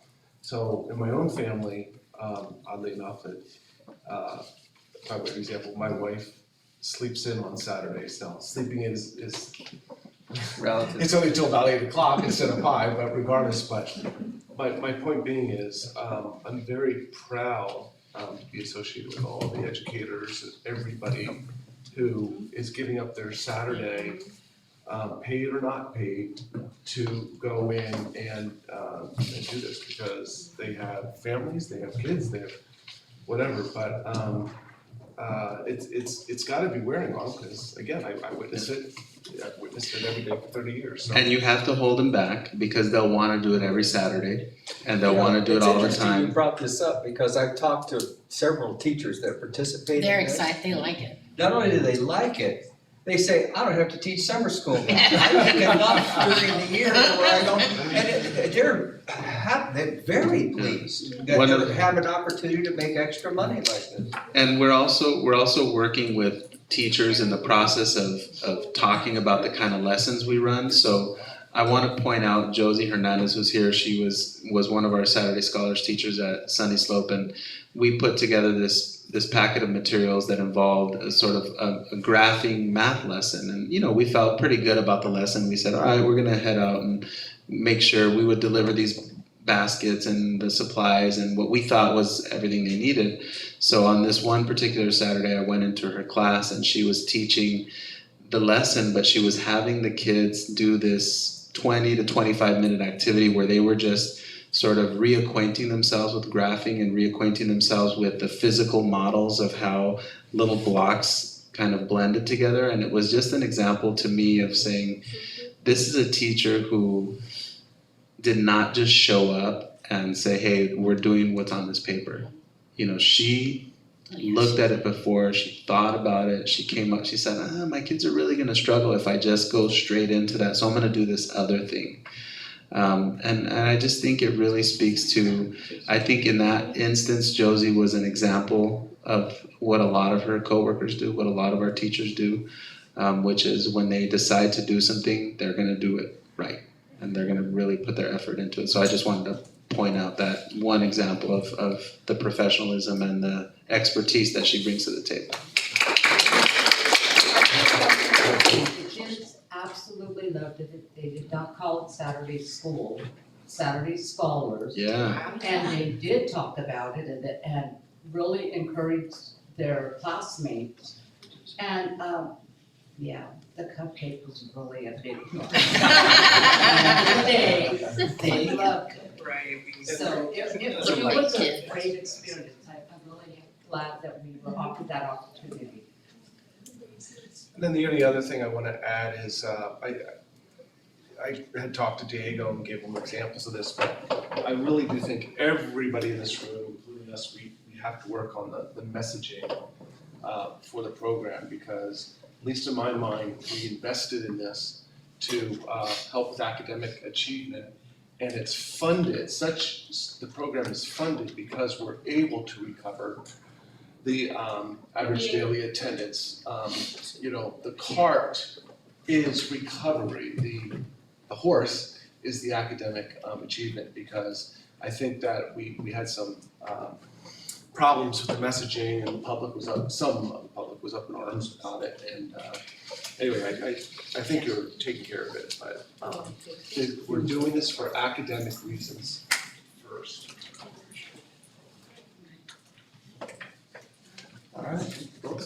All right, so R.O. Hardin Elementary Facilities.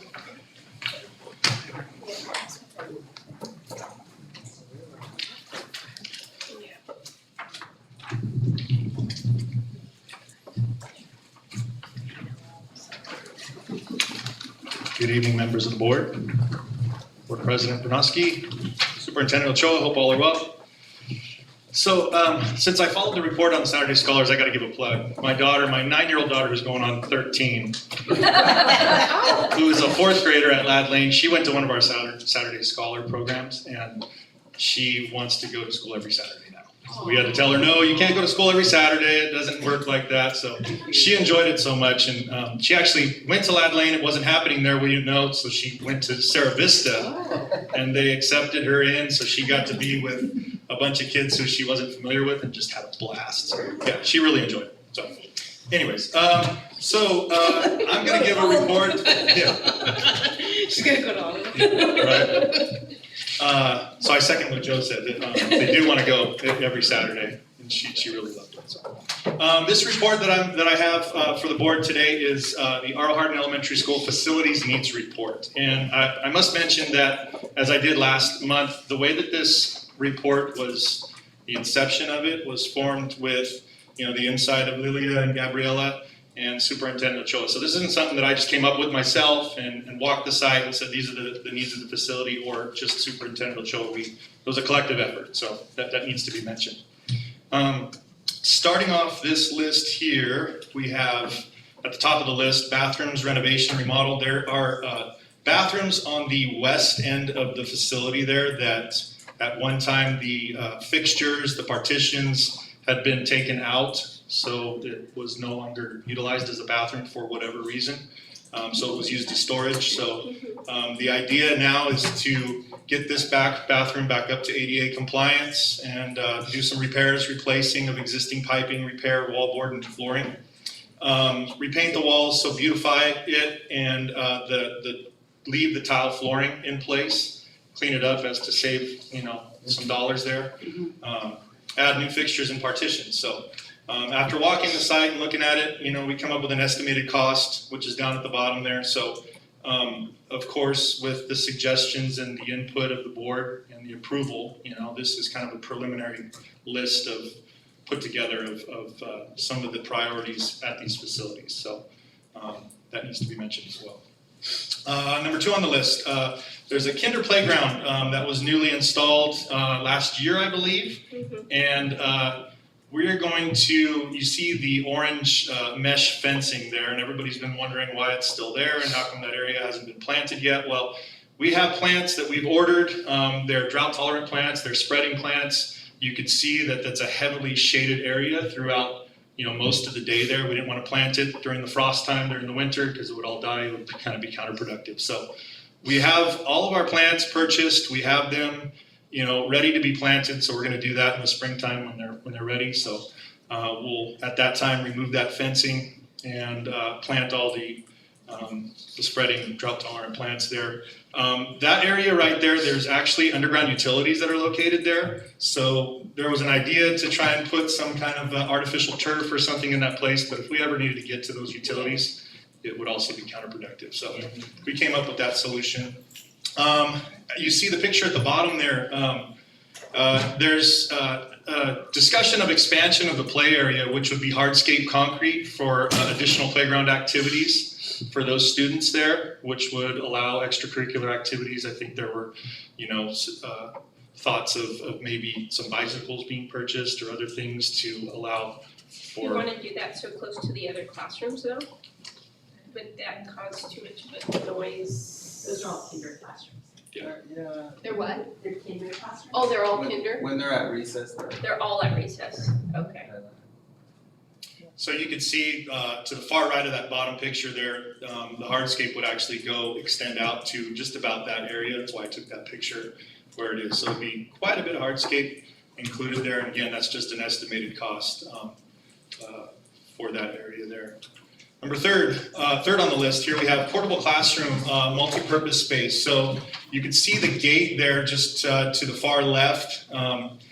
We are looking into possibly putting another portable located just to the right of that gate there, which is on the north end of the facility there.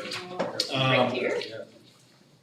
Yeah, just to the right of that gate, which would allow for ADA compliance. It would allow for us to tie into existing infrastructure there, which would make it easy, so that's again an estimated cost for a complete installation of the portable that would go in place there.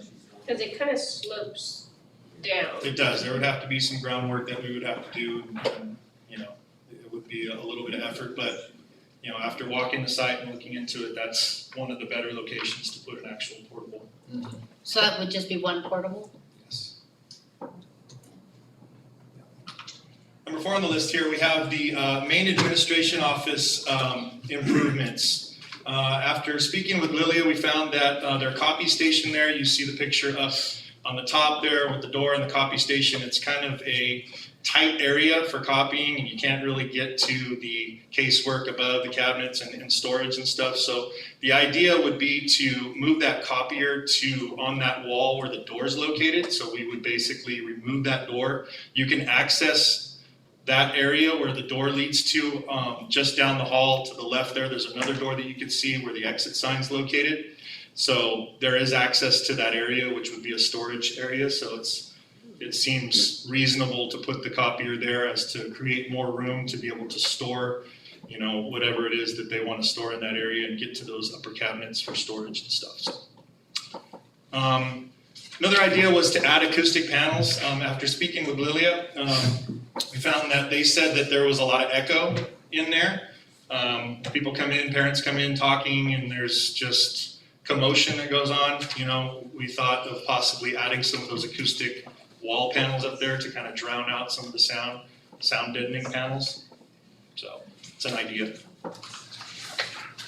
Improvements to the lounge here, which would mean the relocation of supplies and materials, and then the reconfiguration of the casework there. You can see it's kind of tight in that area. I don't know how much thought went into actually creating the space to make a lounge, for the teachers.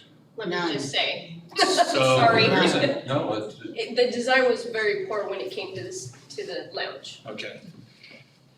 So you can see there's casework cabinets and it's a really crowded, close quarters. It's very small. Right. So again, reconfiguration of the casework, the furniture in order to create increased space to that lounge area for our teachers to be able to enjoy their lunch and what they do on their breaks there. Playground improvement. We're finding that of course a lot of our playgrounds, at each one of our facilities are old, outdated. They need some help. They need some work. This is the removal of the tire pieces there. Site work including rework, repairs, and the leveling to the existing grounds, of course, and then the pour-in-place flooring, which is going to be the majority of the cost, for these playground areas. Replacement of parts to existing play structures. We're finding, we're kind of piecemealing some of our structures just to keep them up to code and keep them, for our students allowable to be able to play on them and access them. So we're doing that, but if we want to go and actually really put a dent in our playground areas, there's some that need a lot of attention. Right. So we're focusing on that as well. After walking the site, basketball hoops improvement. You could see those pictures there. You could see some of our backboards, are kind of messy there. They've stood the weather and the test of time, and they need a little bit of improvement, a little bit of help. So that would be replacing the backboards, the rims, and nets as needed. Here we have drainage improvement. After walking with Superintendent Ochoa, this area is where the 300s and 400s classrooms are located there. You could see an east to west, and then or an east to west on the bottom, a west to east picture there.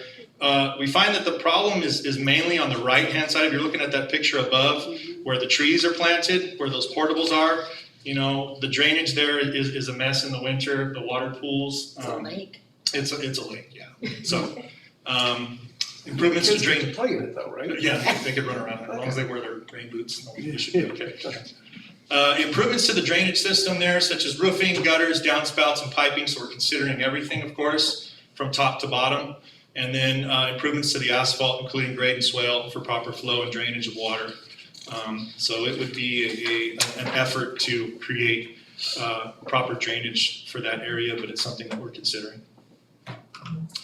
Lunch area fence improvement. So you can see in this picture, that fence is a 6-foot fence there to the far right of that picture there. The idea would be to actually decrease the size of that fence to a 4-foot fence, and then expand that area, because you can see our quick cafes there right up against the MPR that were newly installed, and there's just space that's not being utilized underneath the structure there, the solar structure. You can see where that fence can be, expanded, and that lunch area can be improved to add more tables and expand that area for our students to be able to eat and have an area to be able to be comfortable in a space like that. So it would be, again, the inclusion of a 4-foot fence and painting that fence black. Next, we have field storage. Finding at most of our facilities, they need more area for storage. These containers cost about $4,000, right around $4,200, $4,500 in some cases, depending on what size you get. But, it would be preparation of the site, the area, the location to actually place this container, and then the purchase of the container. We're finding a purchase is better than a rent because it's more cost effective, because we can move them around to our facilities. So we're starting to kind of implement that practice. Signage improvement to finish off this list here. So, of course, you see the top picture there, you see our 300 classroom signage, right? And then you see our 400 classroom signage, which, there needs to be improvement there. So that would be the installation of signage, identifying the classroom numbers and the fire extinguisher location. Yes, ma'am. Is the roof included in this? The roof is not, but I was going to mention that at the end of this. So, okay. We're finding at most of our facilities that the portable roofs are the ones that are the problems. The roof on the main buildings got redone Right. when we did the remodel. Correct. Yeah, the first bond measure, right? Yes. At R.L. Hardin it did. So, Gary was here. of course, R.L. Hardin is not one of the top 3 schools on that list. Yeah. If I'm going to mention those, it's going to be Cerro Vista, it's going to be Calaveras, and it's going to be Mays, with the older tile roofs that have been in place for some years that need attention. See, that's my big question. I am having a hard time putting all this together, because I know one thing is we're collecting developer fees, and we should have, some monies in there, which can be used for construction. And then when do we, as a board, come together and say, well, look, over the next 5 years, we're projected to have so much in developer fees, and we prioritize this? Because despite, what I do for a living, I really do like spending money, the taxpayer money for things, especially when we It have should it be in spent on development this, fees. yes. So when do we do that? I'm gonna concur with you there. When I was looking at this, We've been asking that. honestly, you know, priorities alone, okay, I know R.O. Hardin needs all of these things, but other schools need them too. I mean, and then how much money do we actually have to work with here? And should roofs, in my opinion, from the job I used to do, could cause a lot more problems if you don't fix those, because you're gonna have a lot more damage with a leaky roof than you will with some of these other things. So how do we? So that's my question, how do we prioritize? Where's the money coming from? How much do we have to work with, those sort of things? Sure. So if we go back to November, we agreed that we would start the process that would involve Erin taking a site-by-site, one school per month process. Right. And we're halfway through. We'll be finished in June. And what we want to keep in mind is everything that we see going on at Rancho Santana School gives us reason for optimism. We're meeting all our timelines. We're not having expensive change orders. We're getting that school built. And we also know we're receiving developer fees, and we're having increased revenue coming in from more and more houses being built. And so the other piece that's hanging out there are the bond reimbursements that we've told the board at school board meetings past, that we're getting notice that we're gonna be funded for $1 million here, $2 million there, and then potentially, and more importantly, big reimbursements in the amounts of 10 and 15 and 20 million coming towards the completion of Rancho Santana School. That amount of money, in addition to the annual, what we estimate about $3 million a year in developer fees, is what's going to pay for the numerous facilities needs throughout the district. But we felt that the prior list of needs at each school was very generic and was just too broad-based, and we really wanted to get highly specific, because if you bring your child to R.O. Hardin or Sunny Slope or Sierra Vista and you're not from this community, and we have a lot of people who now meet that criteria, and you see the playgrounds at those three schools, you're not impressed. Right. The campus is pretty, the grass looks pretty, but at those three schools, our playgrounds are not looking so hot. Gavilan Hills, we have a bridge that broke. That's falling So down. it's, right, so what we're saying is, give us another couple of months so that we can bring to the board a clear recommendation about priority setting throughout the district. Well, see, I like the fact that Aaron knows construction. He knows what he's talking about. He knows when he goes to each individual site. He has to learn all the little quirks about every site. So to develop something that we've been asking for the past, I know I have been, at least 5 years, is a plan. But now that Aaron is here, he has to invest that time into really digging into each site. We appreciate And that. then from there, giving us a game plan. This is what we can do. This is my game plan for year 1, year 2, year 3, year 4. And that cycle of things that we all know need to happen. Painting, structures, playgrounds, whatever it is that need to be cycled in. And there are, part of the reason to ask the school board to allow us to do one school per month instead of 2 or 3 was because Aaron's new, Yeah. right? But also, Aaron is doing something that a lot of other school districts are not expecting their director of facilities, maintenance and operations and transportation to do, which is he's managing the day-to-day construction of a new school, which many districts would hire somebody and pay them $1 million or $2 million to do that. We've assigned that responsibility to Aaron because of his background with construction. So just the other day, he and I were having a conversation because it's sort of, it's a dance out there at Rancho Santana School. You have the main contractor, you have multiple subs every single day. You have the inspector of record, you have the biological earthwork company, and if you don't have somebody who speaks all of their language, people can get cross with each other, work can get delayed, deadlines can get missed. So I think what we're setting the school board, the plate for you all is this summer to know this is what our potential grants look like. This is when we believe we'll receive them. This is how much money there is. These are the reimbursements from our bonds. And then these are the prioritized lists by each school. And then we engage in a process at school board meetings to develop a district-wide facilities program.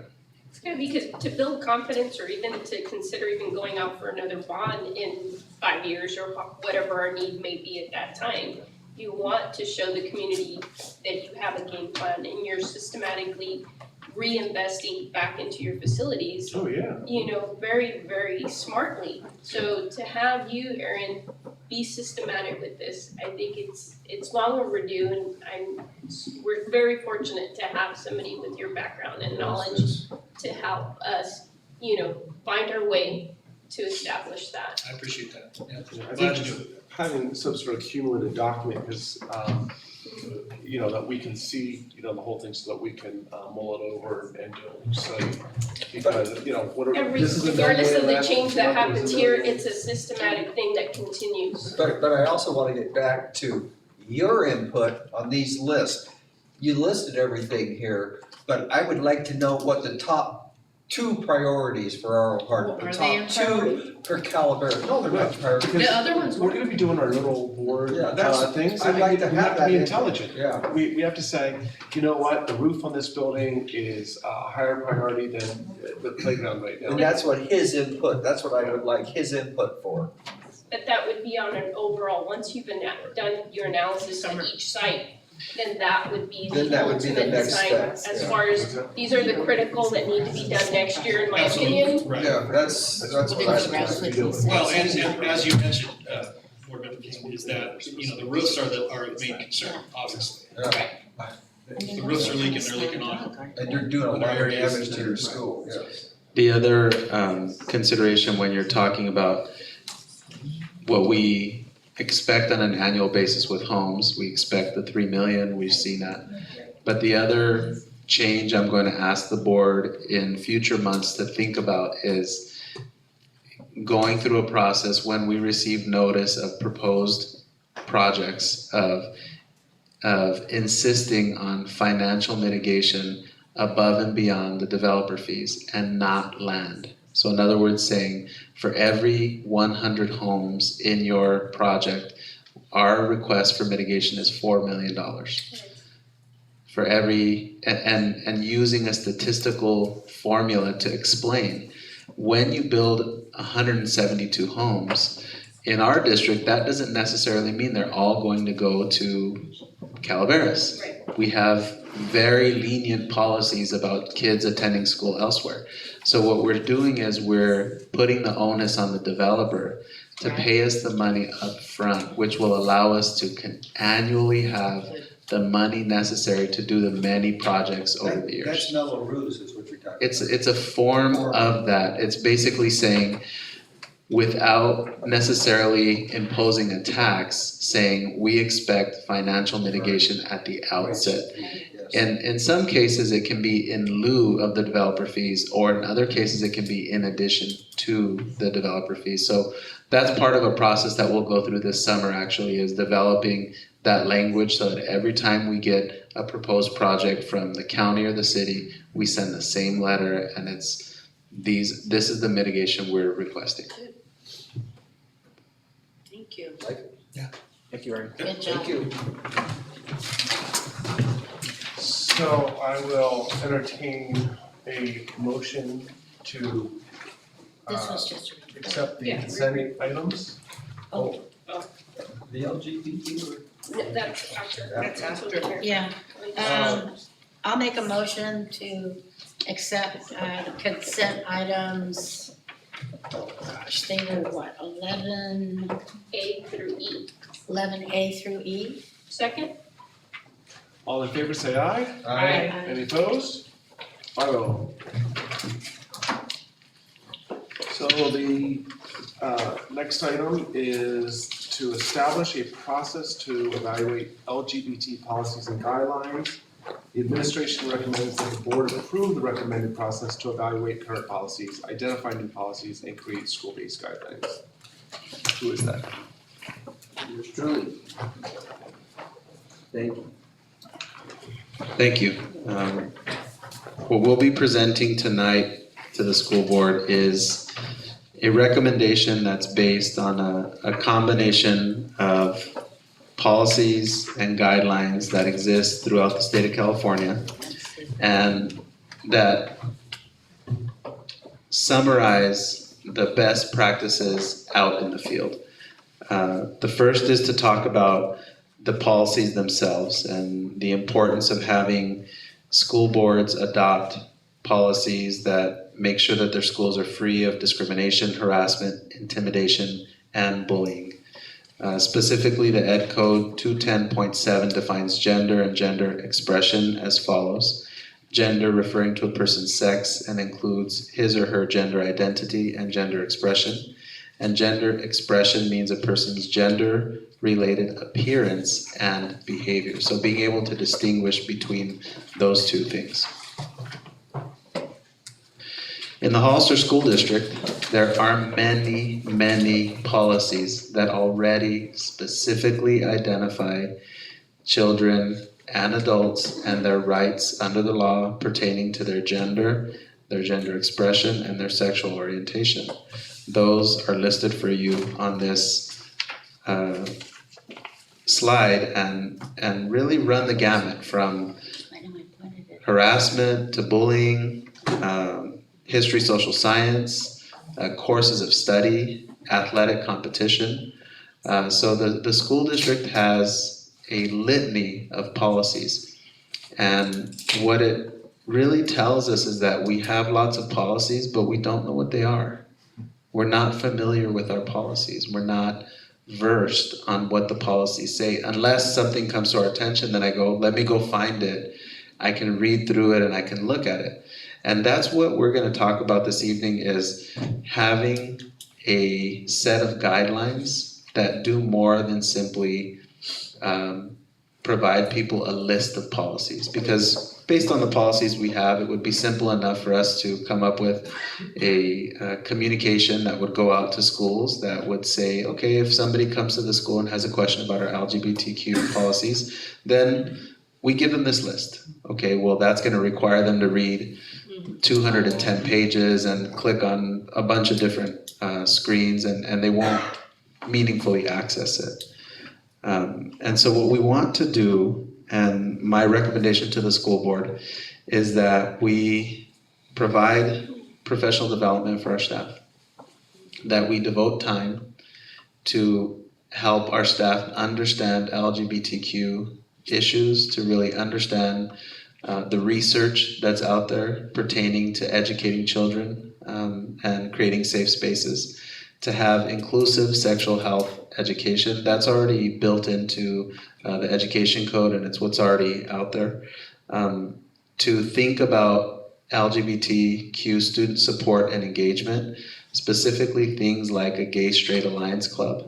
Those things are student generated, and there's always an expectation of having a staff advisor for those kinds of clubs. But what happens when you as a district are willing to and open and encouraging of those kind of clubs is you bring children together. Because the school districts that unfortunately allow children to separate themselves, that allow children to create cliques and to create clubs and to create groups that are exclusive from one to another, are the school districts that suffer the consequences of children harming themselves and children dropping out of school and children acting out and lashing out in some pretty ugly ways.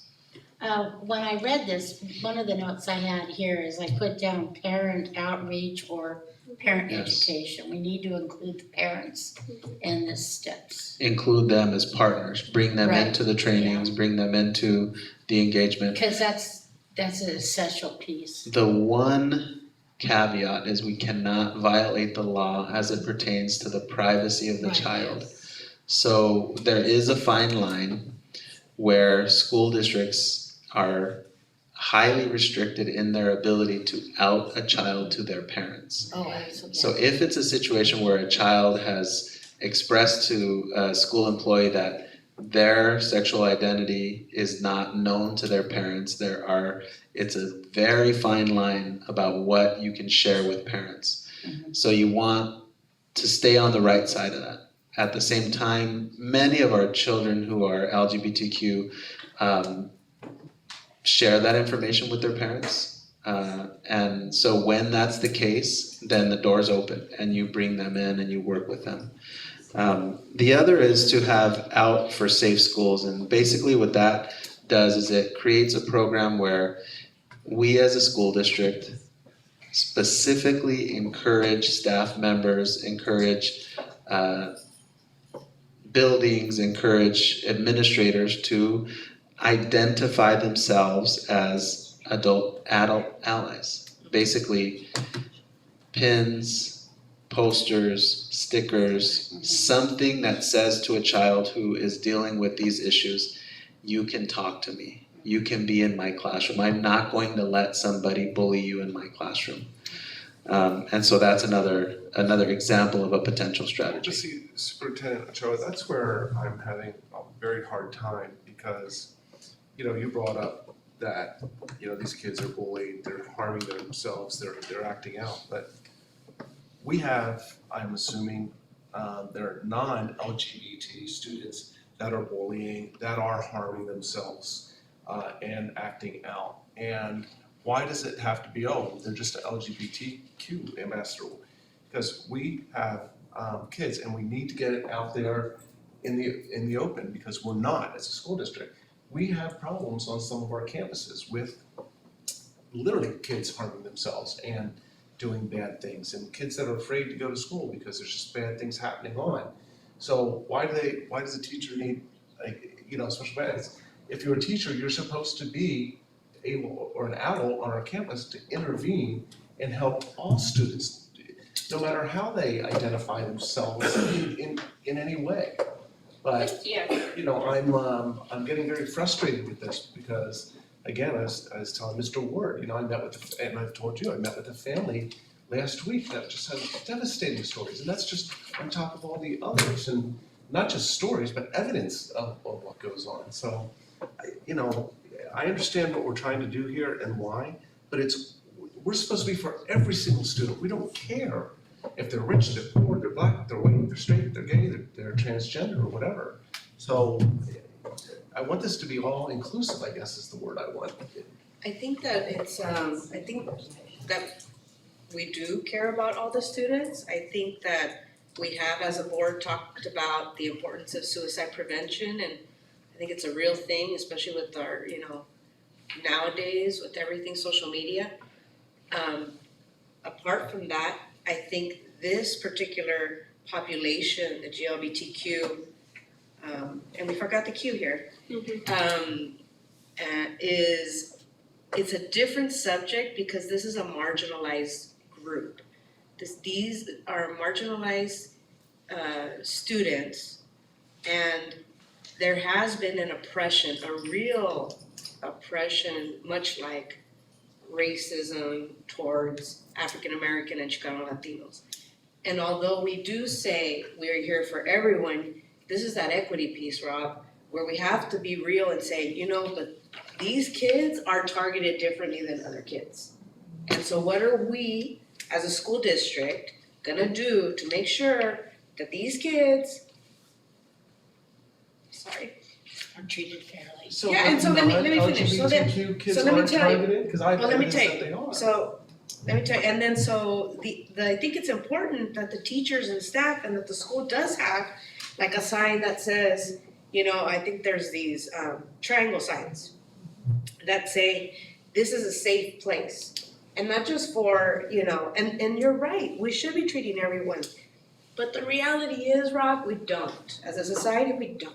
Well, my And kids so how do. well, that's great. Your family must be exceptional in that way.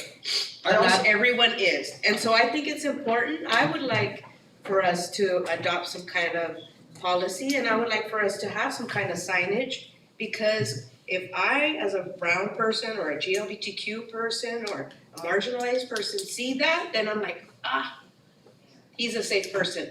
I can talk to him. Because if I don't, how do I know? Well, It's just- because if this a is- child presents themselves to me for whatever reason, I don't say, well, okay, are you white, are you brown, are you gay, are you straight, or whatever. I guess you When don't they're understand. cutting themselves or doing something horrible, I don't care what they are, I'm going to do whatever I can. And I just don't like identity, identity as in, oh, we have to do something special. No, if a kid comes to us, we have to act. Well, actually, if you're a teacher in a classroom, you have to do this anyway. When you see, it is by law, if you see somebody that you see marks of, I used to watch for these, I don't know about you, Jen. You are on guard, especially in middle school, for these kinds of things, because believe me, I don't know about elementary because I never taught there, but it exists. But you, as a teacher, in your classroom, while you're on yard duty, these are the kind of things you are looking for, and you are by law bound to report these things when they are happening, or you see them, even if you suspect they might be happening. No, I know the mandatory reporting. So the key is, okay, I don't know, you could just use that word out. That doesn't have to be LGBTQ. That can encompass anything. If you feel like, you don't have to be a part of this group. If you feel like I need to talk to somebody, the teacher isn't seeing this bullying going on or whatever, there should be a place for you to go. It doesn't, as far as the way my classroom worked, that's what I insisted from my students. And I'm sure Jan did too. I mean, it was just part of the deal. That's the way you start the school year. You are safe. This is a safe place. This is an academic. That's the attitude I want for everyone. I mean, maybe this has to be the catalyst for it, but for too long, we just tolerated, to me, too much bullying and a coldness towards students and parents who say, wait a minute, there's something wrong with my child, or there's something going on here, and we have a very cold response to that. Who's we? And what's that? Who's we? We as a school district, or or certain schools of ours. I mean, again, I'm fresh off of getting examples, of this, Were they GLBTQ examples? No, I don't think so. I didn't ask because I don't care. It's not my role to find out what their sexual orientation is. One of the things that I can speak of from my years in middle school, as the people become more free to discuss their own sexuality, as they go through puberty, they are being more free in expressing who they are earlier.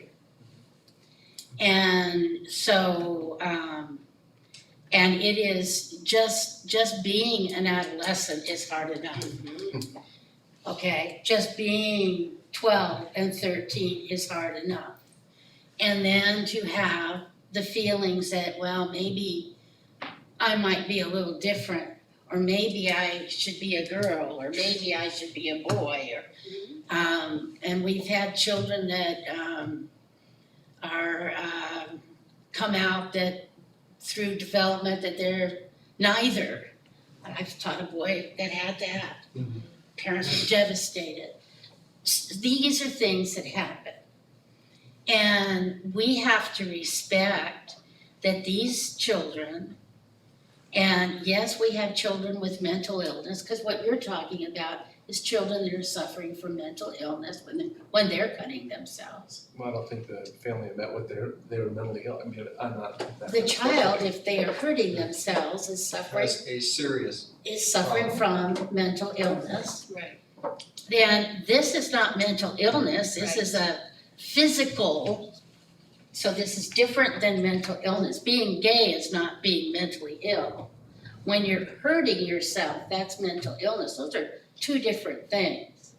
And what I think we as a district have to do is we have to keep the counselors to help our children. They're having issues where they're cutting themselves because they're struggling. Okay, the cutting themselves is just an example. I'm Well, just the saying. other though, is this is something, this is biological.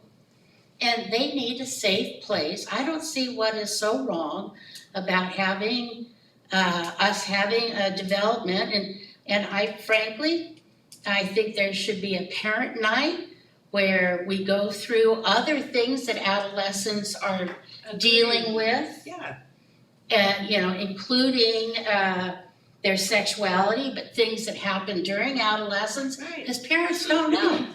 It's not that this is wrong, please don't take it that way. It's just that I believe that we have a population of students that are being bullied, that hate going to school, and they're being threatened, and they are doing horrible things, and we're not addressing them So I because think- they're not coming up and Rob, saying, We're not, I don't think So- we're in disagreement about that. No, I we're not. I think we're in agreement that yes, there is bullying going on and we need to address it. And maybe in the past it was not handled correctly and it was cold. Yes. And, not in the past, current. okay, Yeah.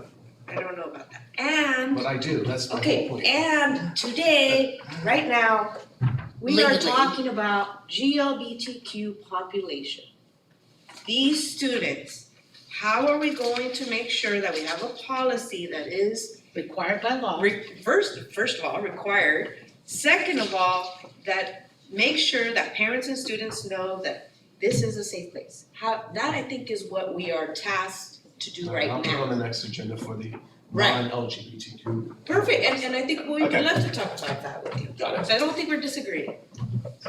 I think. So my only comment, because a lot of this, we were just having this conversation in our department with Community Solutions.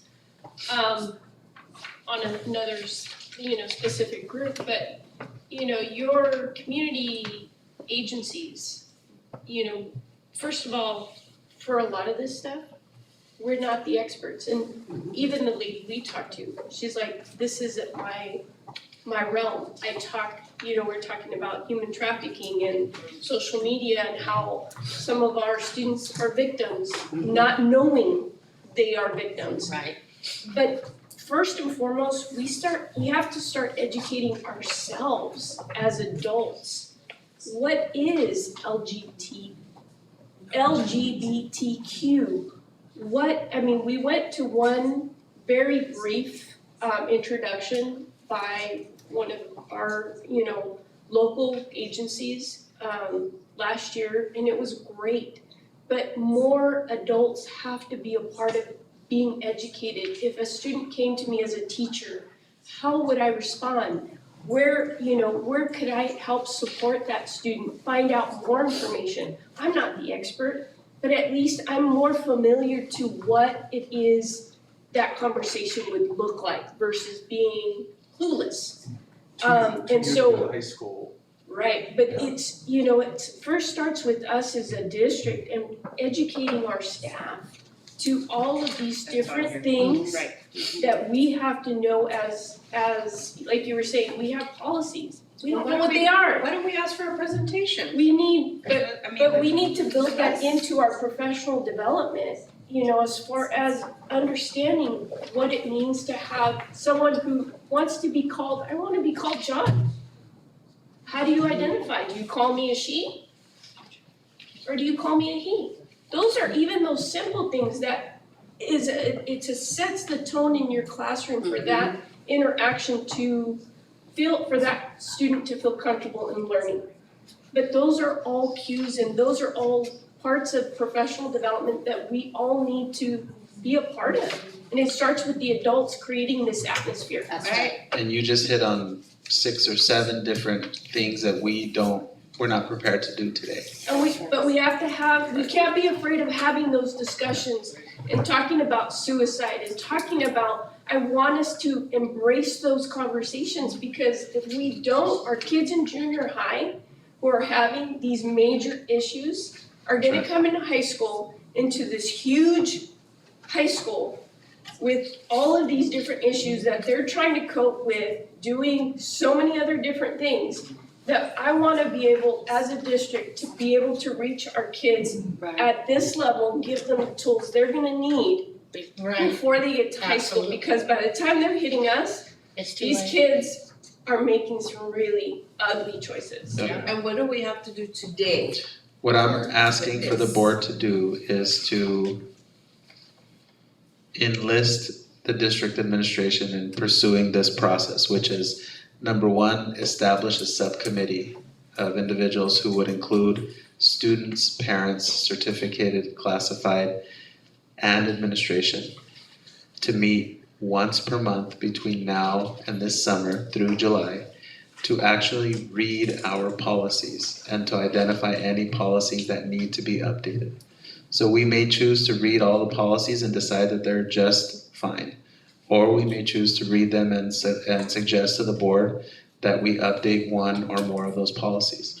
But second, and more importantly, speaks to Elizabeth's point, is recommending clear school guidelines. How do we deal with it when a child who presents as a boy tells the office staff, I want to use the female restroom, you are not to refer to me as Diego, you're to refer to me as this other name, and make sure you change it in the computer system, and I don't want to get my report card with that name, and I don't want my teachers calling me that.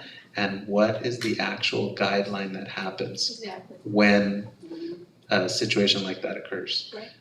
The other pieces about clubs and safe spaces, those are things that are more site-based. Those are things that we need to educate ourselves about those things. But what I'm asking for the board's direction is to direct administration to establish this subcommittee so we can do the work of evaluating our policies and identifying school guidelines that go into place for next school year. Because to me, it's inclusion. It's not one specific identifiable group. Because bullying affects all of us. You know, it's just, we need to be tolerant. We need to educate our kids in that, building that tolerancy and learning to work together. We have to start with them at this level. Because if we don't build that into our curriculum, whether it's sex ed, I mean, we got away with so many things because, you know, and I know with certain policies, if you're talking about certain topics, you need a parent permission slip. Because I don't want my kid being talked to about that, or I don't, you know, I wanna talk to them versus the school. So, I mean, we're treading on different things, so we kind of have to figure that out, but we need to start opening up the conversation and not, you know, if we can do it as adults and bring in our kids in that safe environment to talk about this, you know, we just need to hit it. We can't wait anymore. Okay, So, I'd like to make a motion if, but before you do that, not yet? before you, well, no, you can, but I just wanna find out, so are we establishing as part of that an ad hoc committee for the board or no? My recommendation is that it not be for the board, that it actually be comprised of those certificated, classified administrators, parents, and students who elect to participate. And if one or more school board members would like to attend those meetings, we can arrange for that, you know, up to 2 school board members. But what I'm asking is to be directed to establish that subcommittee as presented in the presentation tonight. Like, that was my only question, because if we were establishing an official board committee, then you would have a different capacity. So now you can, if you want. All right. I make a motion that we go ahead and start a subcommittee, not ad hoc, right? A committee to, A subcommittee that, you want me to read all of this? It's in the recommended motion actually on your agenda. Oh, I'll just read that then. Right here. Establish a process to evaluate GLBTQ policies and guidelines. I'll second. all in favor say aye. Aye. All opposed? 5-0. my show tonight. Yeah. Item 12B, verbal summary of assistant superintendent's salary and benefits. The assistant superintendents will be receiving the same increases in salary and benefits as other management team members listed below, specifically for compensation.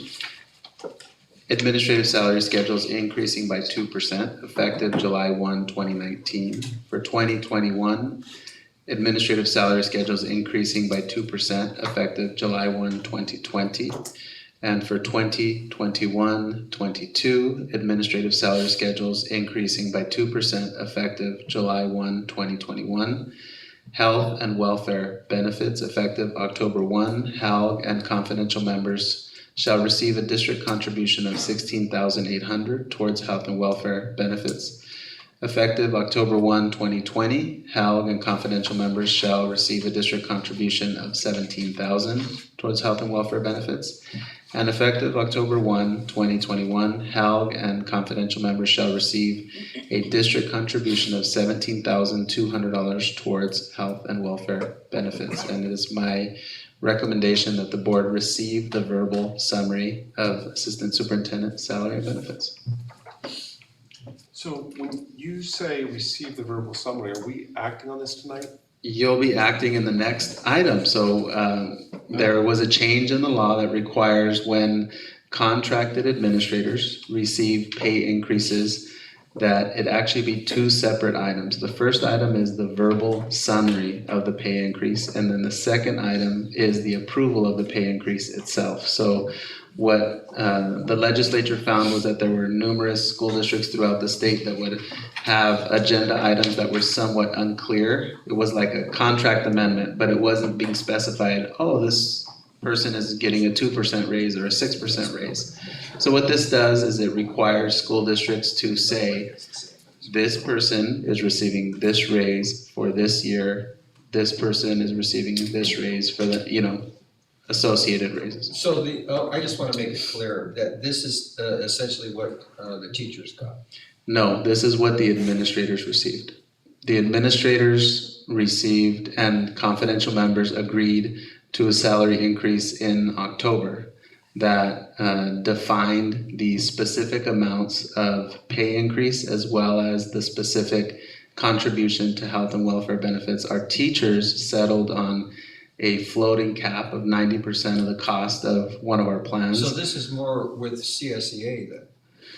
It's somewhat more in line with CSEA. CSEA chose also a floating cap, but with lesser pay increases spread over 3 years. So CSEA agreed to. So compensation is about the same. It's somewhat the same. It was hard, when I read over this, it was hard for me to really figure that out. It seems like it's close. What the confidential and administrators received was 2, 2, and 2, 200, 200, and 200, basically. That was a cost. We knew what it was going to cost. Right. The 90% floating cap is something we don't know until they tell us how much benefits are, so you have to estimate. So with administrators and confidential, we chose to select numbers that we could define and that we could plan for across time. So this means our assistant principals, our coordinators, and our principals, as well as all of our confidential staff receive these raises. And the 2 administrators who did not are our 2 assistant superintendents. And that's why I'm bringing them to you tonight. Do we have to vote on B or just? So if no other comments, then we can move to C. Okay. One question. Sure. So this, it says for 2020 to effective through 2022, 21. right? So then we don't have to worry about it till then. That's correct. So I'll entertain a motion. So is this 12C? Yes. 12C. I'll make a motion on 12C that we accept the increase to the assistant superintendent's salary and benefit package. I'll second that. Is there any further discussion? All in favor, say aye. Aye. Any opposed? My vote. All right, board member report. Well, we would start with Steve, we'll start with Jen. Okay, gee, I've, not done much. Okay, come back if you think about it. Yeah. Trustee Carla. Oh, so, I got invited to a couple things. I think some of you might have gotten invited to. I think there's, Coming up. coming up, yeah, because otherwise we're not gonna talk about it till Yeah. after, but, Those things would be. those things would be Dr. Seuss. Yeah. I'm going to that too. I gotta tell you, I'm really excited about that. I Arden can't invited wait. me. I can't wait. I'm going to that too. And then, science fair. Yeah. Yay, doing the science fair. And then I feel especially honored, on Thursday, I got asked to speak at the migrant program, Noche de Familias. I was blown away by that invitation, so. Yeah, so that's on Thursday night, really excited about that. And yeah, that's it. Trustee Elizabeth, I have nothing to report. you look good in that jacket though. I with that do, coat. We're styling. Trustee Kate. I'm kind of with Carla. I'm going to, except for the last thing, the same kind of things I'm excited about. It's gonna be, as a retired teacher, going back into the classroom is Speak for always- yourself. It's always, well, okay, I will. I'm old. Going back into the classroom is always exciting for me. I enjoy it. Alright, so I come bearing gifts, although I guess it's not really a gift, but if you can pass that down. I happen to be in Orange County with representatives of another school district. And it was an award for California's best schools. And again, I was playing the good spouse and stuff like that and hanging out with some people that I know. And this is a program put on by the California Department of Education, and it's led by Tony Thurmond, your elected superintendent of schools. And the only thing I noticed was, wow, they're recognizing a certain school on the second to last page.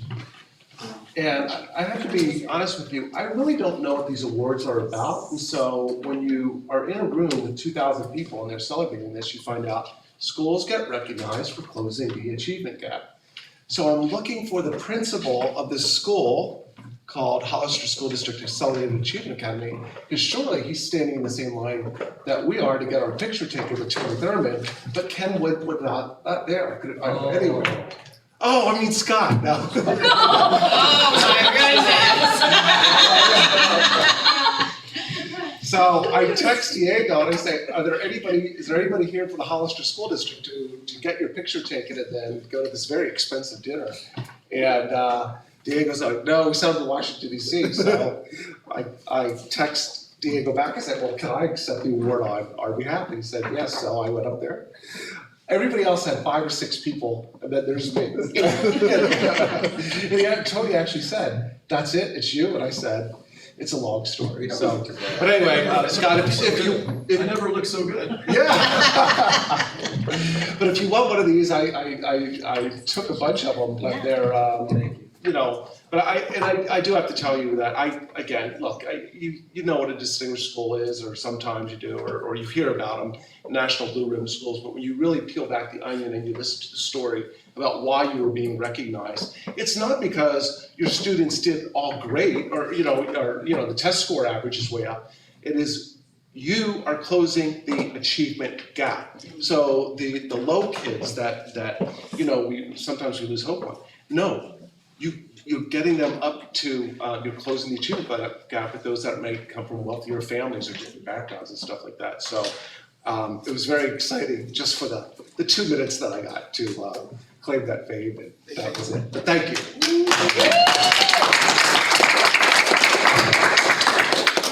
That's it for my announcement. You can have that too if you want. So future agenda items.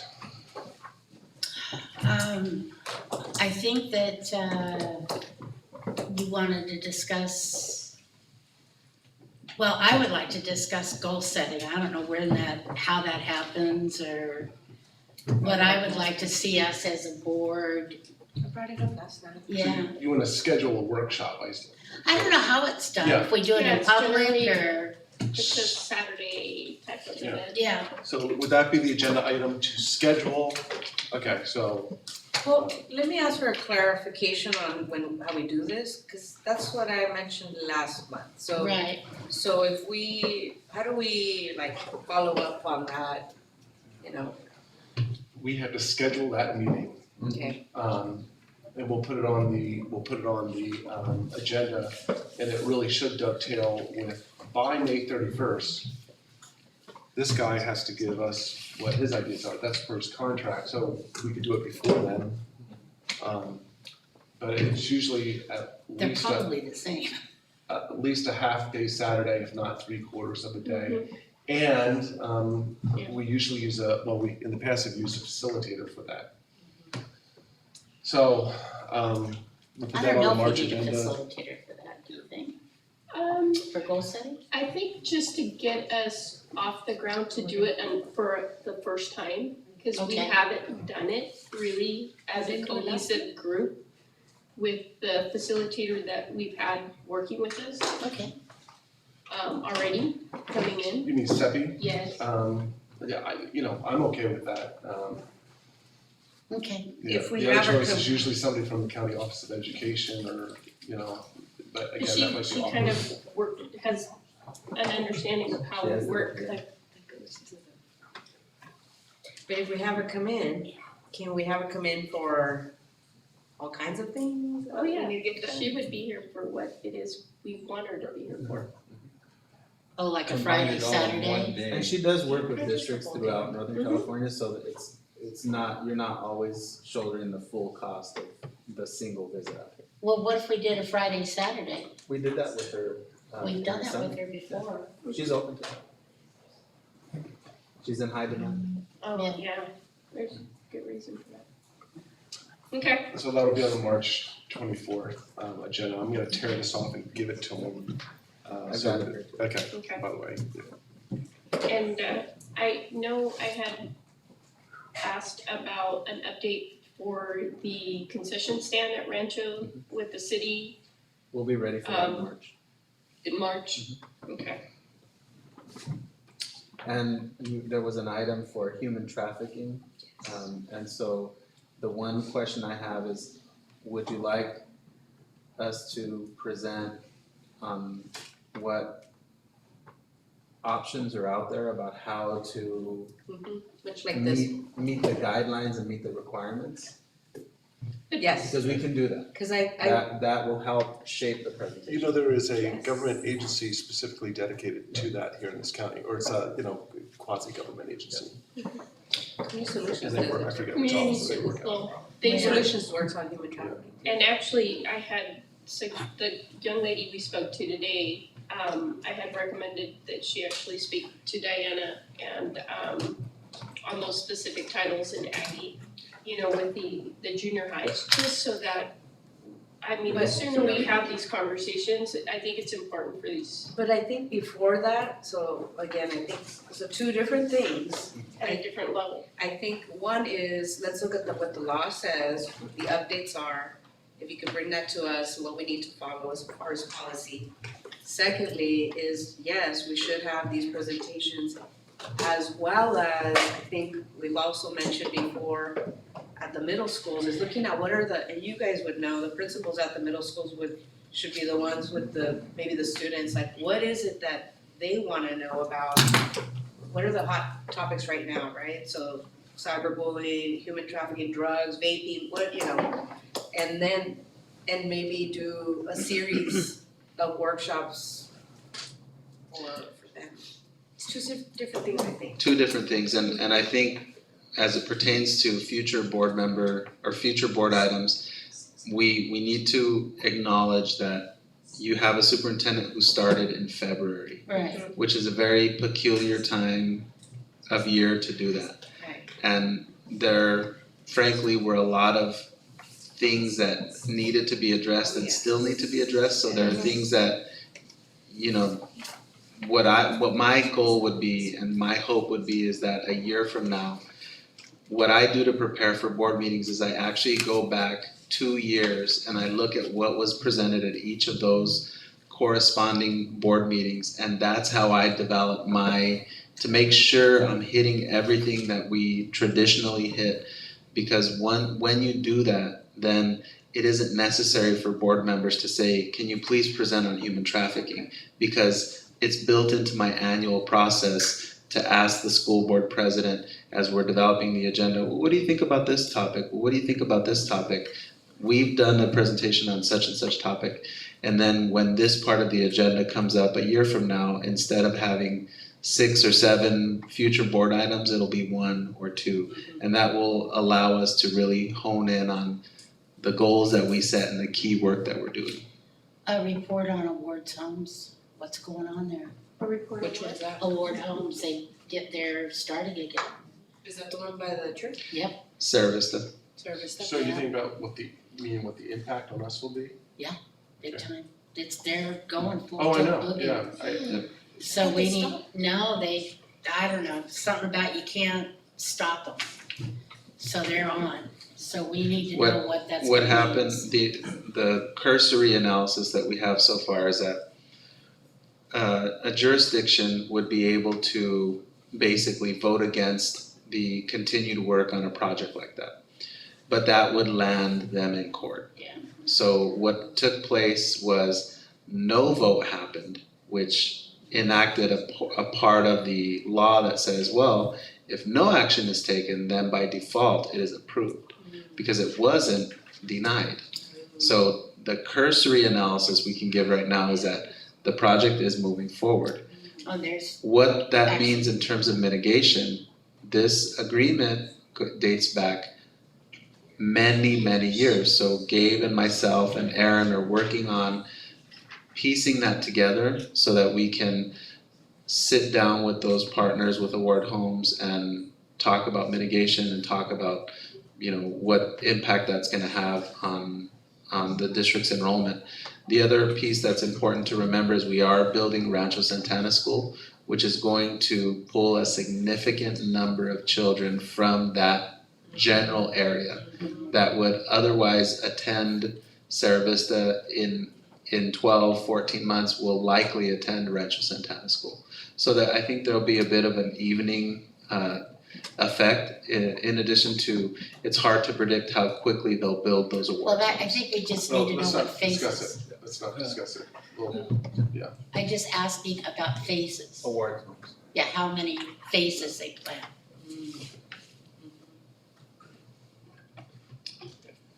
Anybody else? Yes. Mr. King? I'm not so sure whether it should be discussed in open session or closed session, but I would like a total review of our contract with auto construction and all of their ramifications, especially dealing with other schools other than the current site that's being built. It's definitely something we would do. The topic of the construction is something that would come under the general obligation bond, which is an open session item. But we'll talk a little bit more and get a little bit more specific on what you would like to see. I need some answers. Yeah. Thank you. Okay. So you two will talk Yep. and decide where. Shape the. Okay, anybody else? So the only thing, I think we had discussed before, but that, discipline report on, again, I just don't want. queued up for me. Okay, but just not suspensions, because that doesn't tell anybody, but if the principals could just address what the vibe of their schools are, because Diana had, said some very positive things, and I just want to hear that.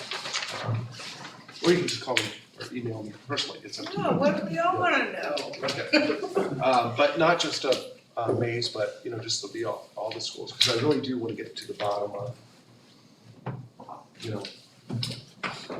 what's working and what's not working. Come visit. What's that? Come to the schools, so you can feel it yourself. They could tell you, but if you come, you'll feel it, you'll see it, you'll feel it. Visiting one. Thursday. Thursday, not your school, but, You get 2 for 1 if you come here. I know. We can interchange our names. I know. Sounds really great. Thank you. Thank you. Yes. And then, could we get a developer fee report just so we, again, 3 years ago, we were failing on collection of developer fees and we had to do a lot of stuff around that. And I just want to stay on top of it and know how much money so that when Aaron is done with his final reporting, we can say we have $10 million to spend on whatever. And could that include a projection? Will that be in our March 10th meeting? Well, the projection of the developer fee is just based on what he knows and stuff, because again, I wanna know, do we have $1 million to spend over the next 3 years or And 5 then, million? Well, will that be in the March 10th meeting? What we'll do is in the report that Gabe provides, is we'll specify the expected response for each of the bond reimbursements that are out there. 'Cause And that's what I there was- are many out there. Right. the bonds, the 2 bonds that we had, so where our balances are as well, if there is a balance, or when we get money back from the state, does it go back into that specific? So just kind of, how does that work When we with, receive it, where does it go? right, Yeah. right, And a projection for it, I mean, that's, Right. it may not be perfect, it probably won't be, but just so we have some idea. yeah. And again, what happens at the ballot box next week Yeah. makes a Yeah. big difference. Of course. Yeah. So, there's another In a lot part of of it where, we can give our best projection, but With the facts that we have. So, are there any other announcements? So, can I have a motion to adjourn the meeting? So moved. Second. All in favor, say aye. Aye. Opposed? 5-0. thank you, sir. Well, it's not even up to us. So I think you said. We know, we already know the game. Yeah, I know. Too, but I'll leave Why 2 are we hours. kidding? You know, I know. But it's fun to pretend like we have a.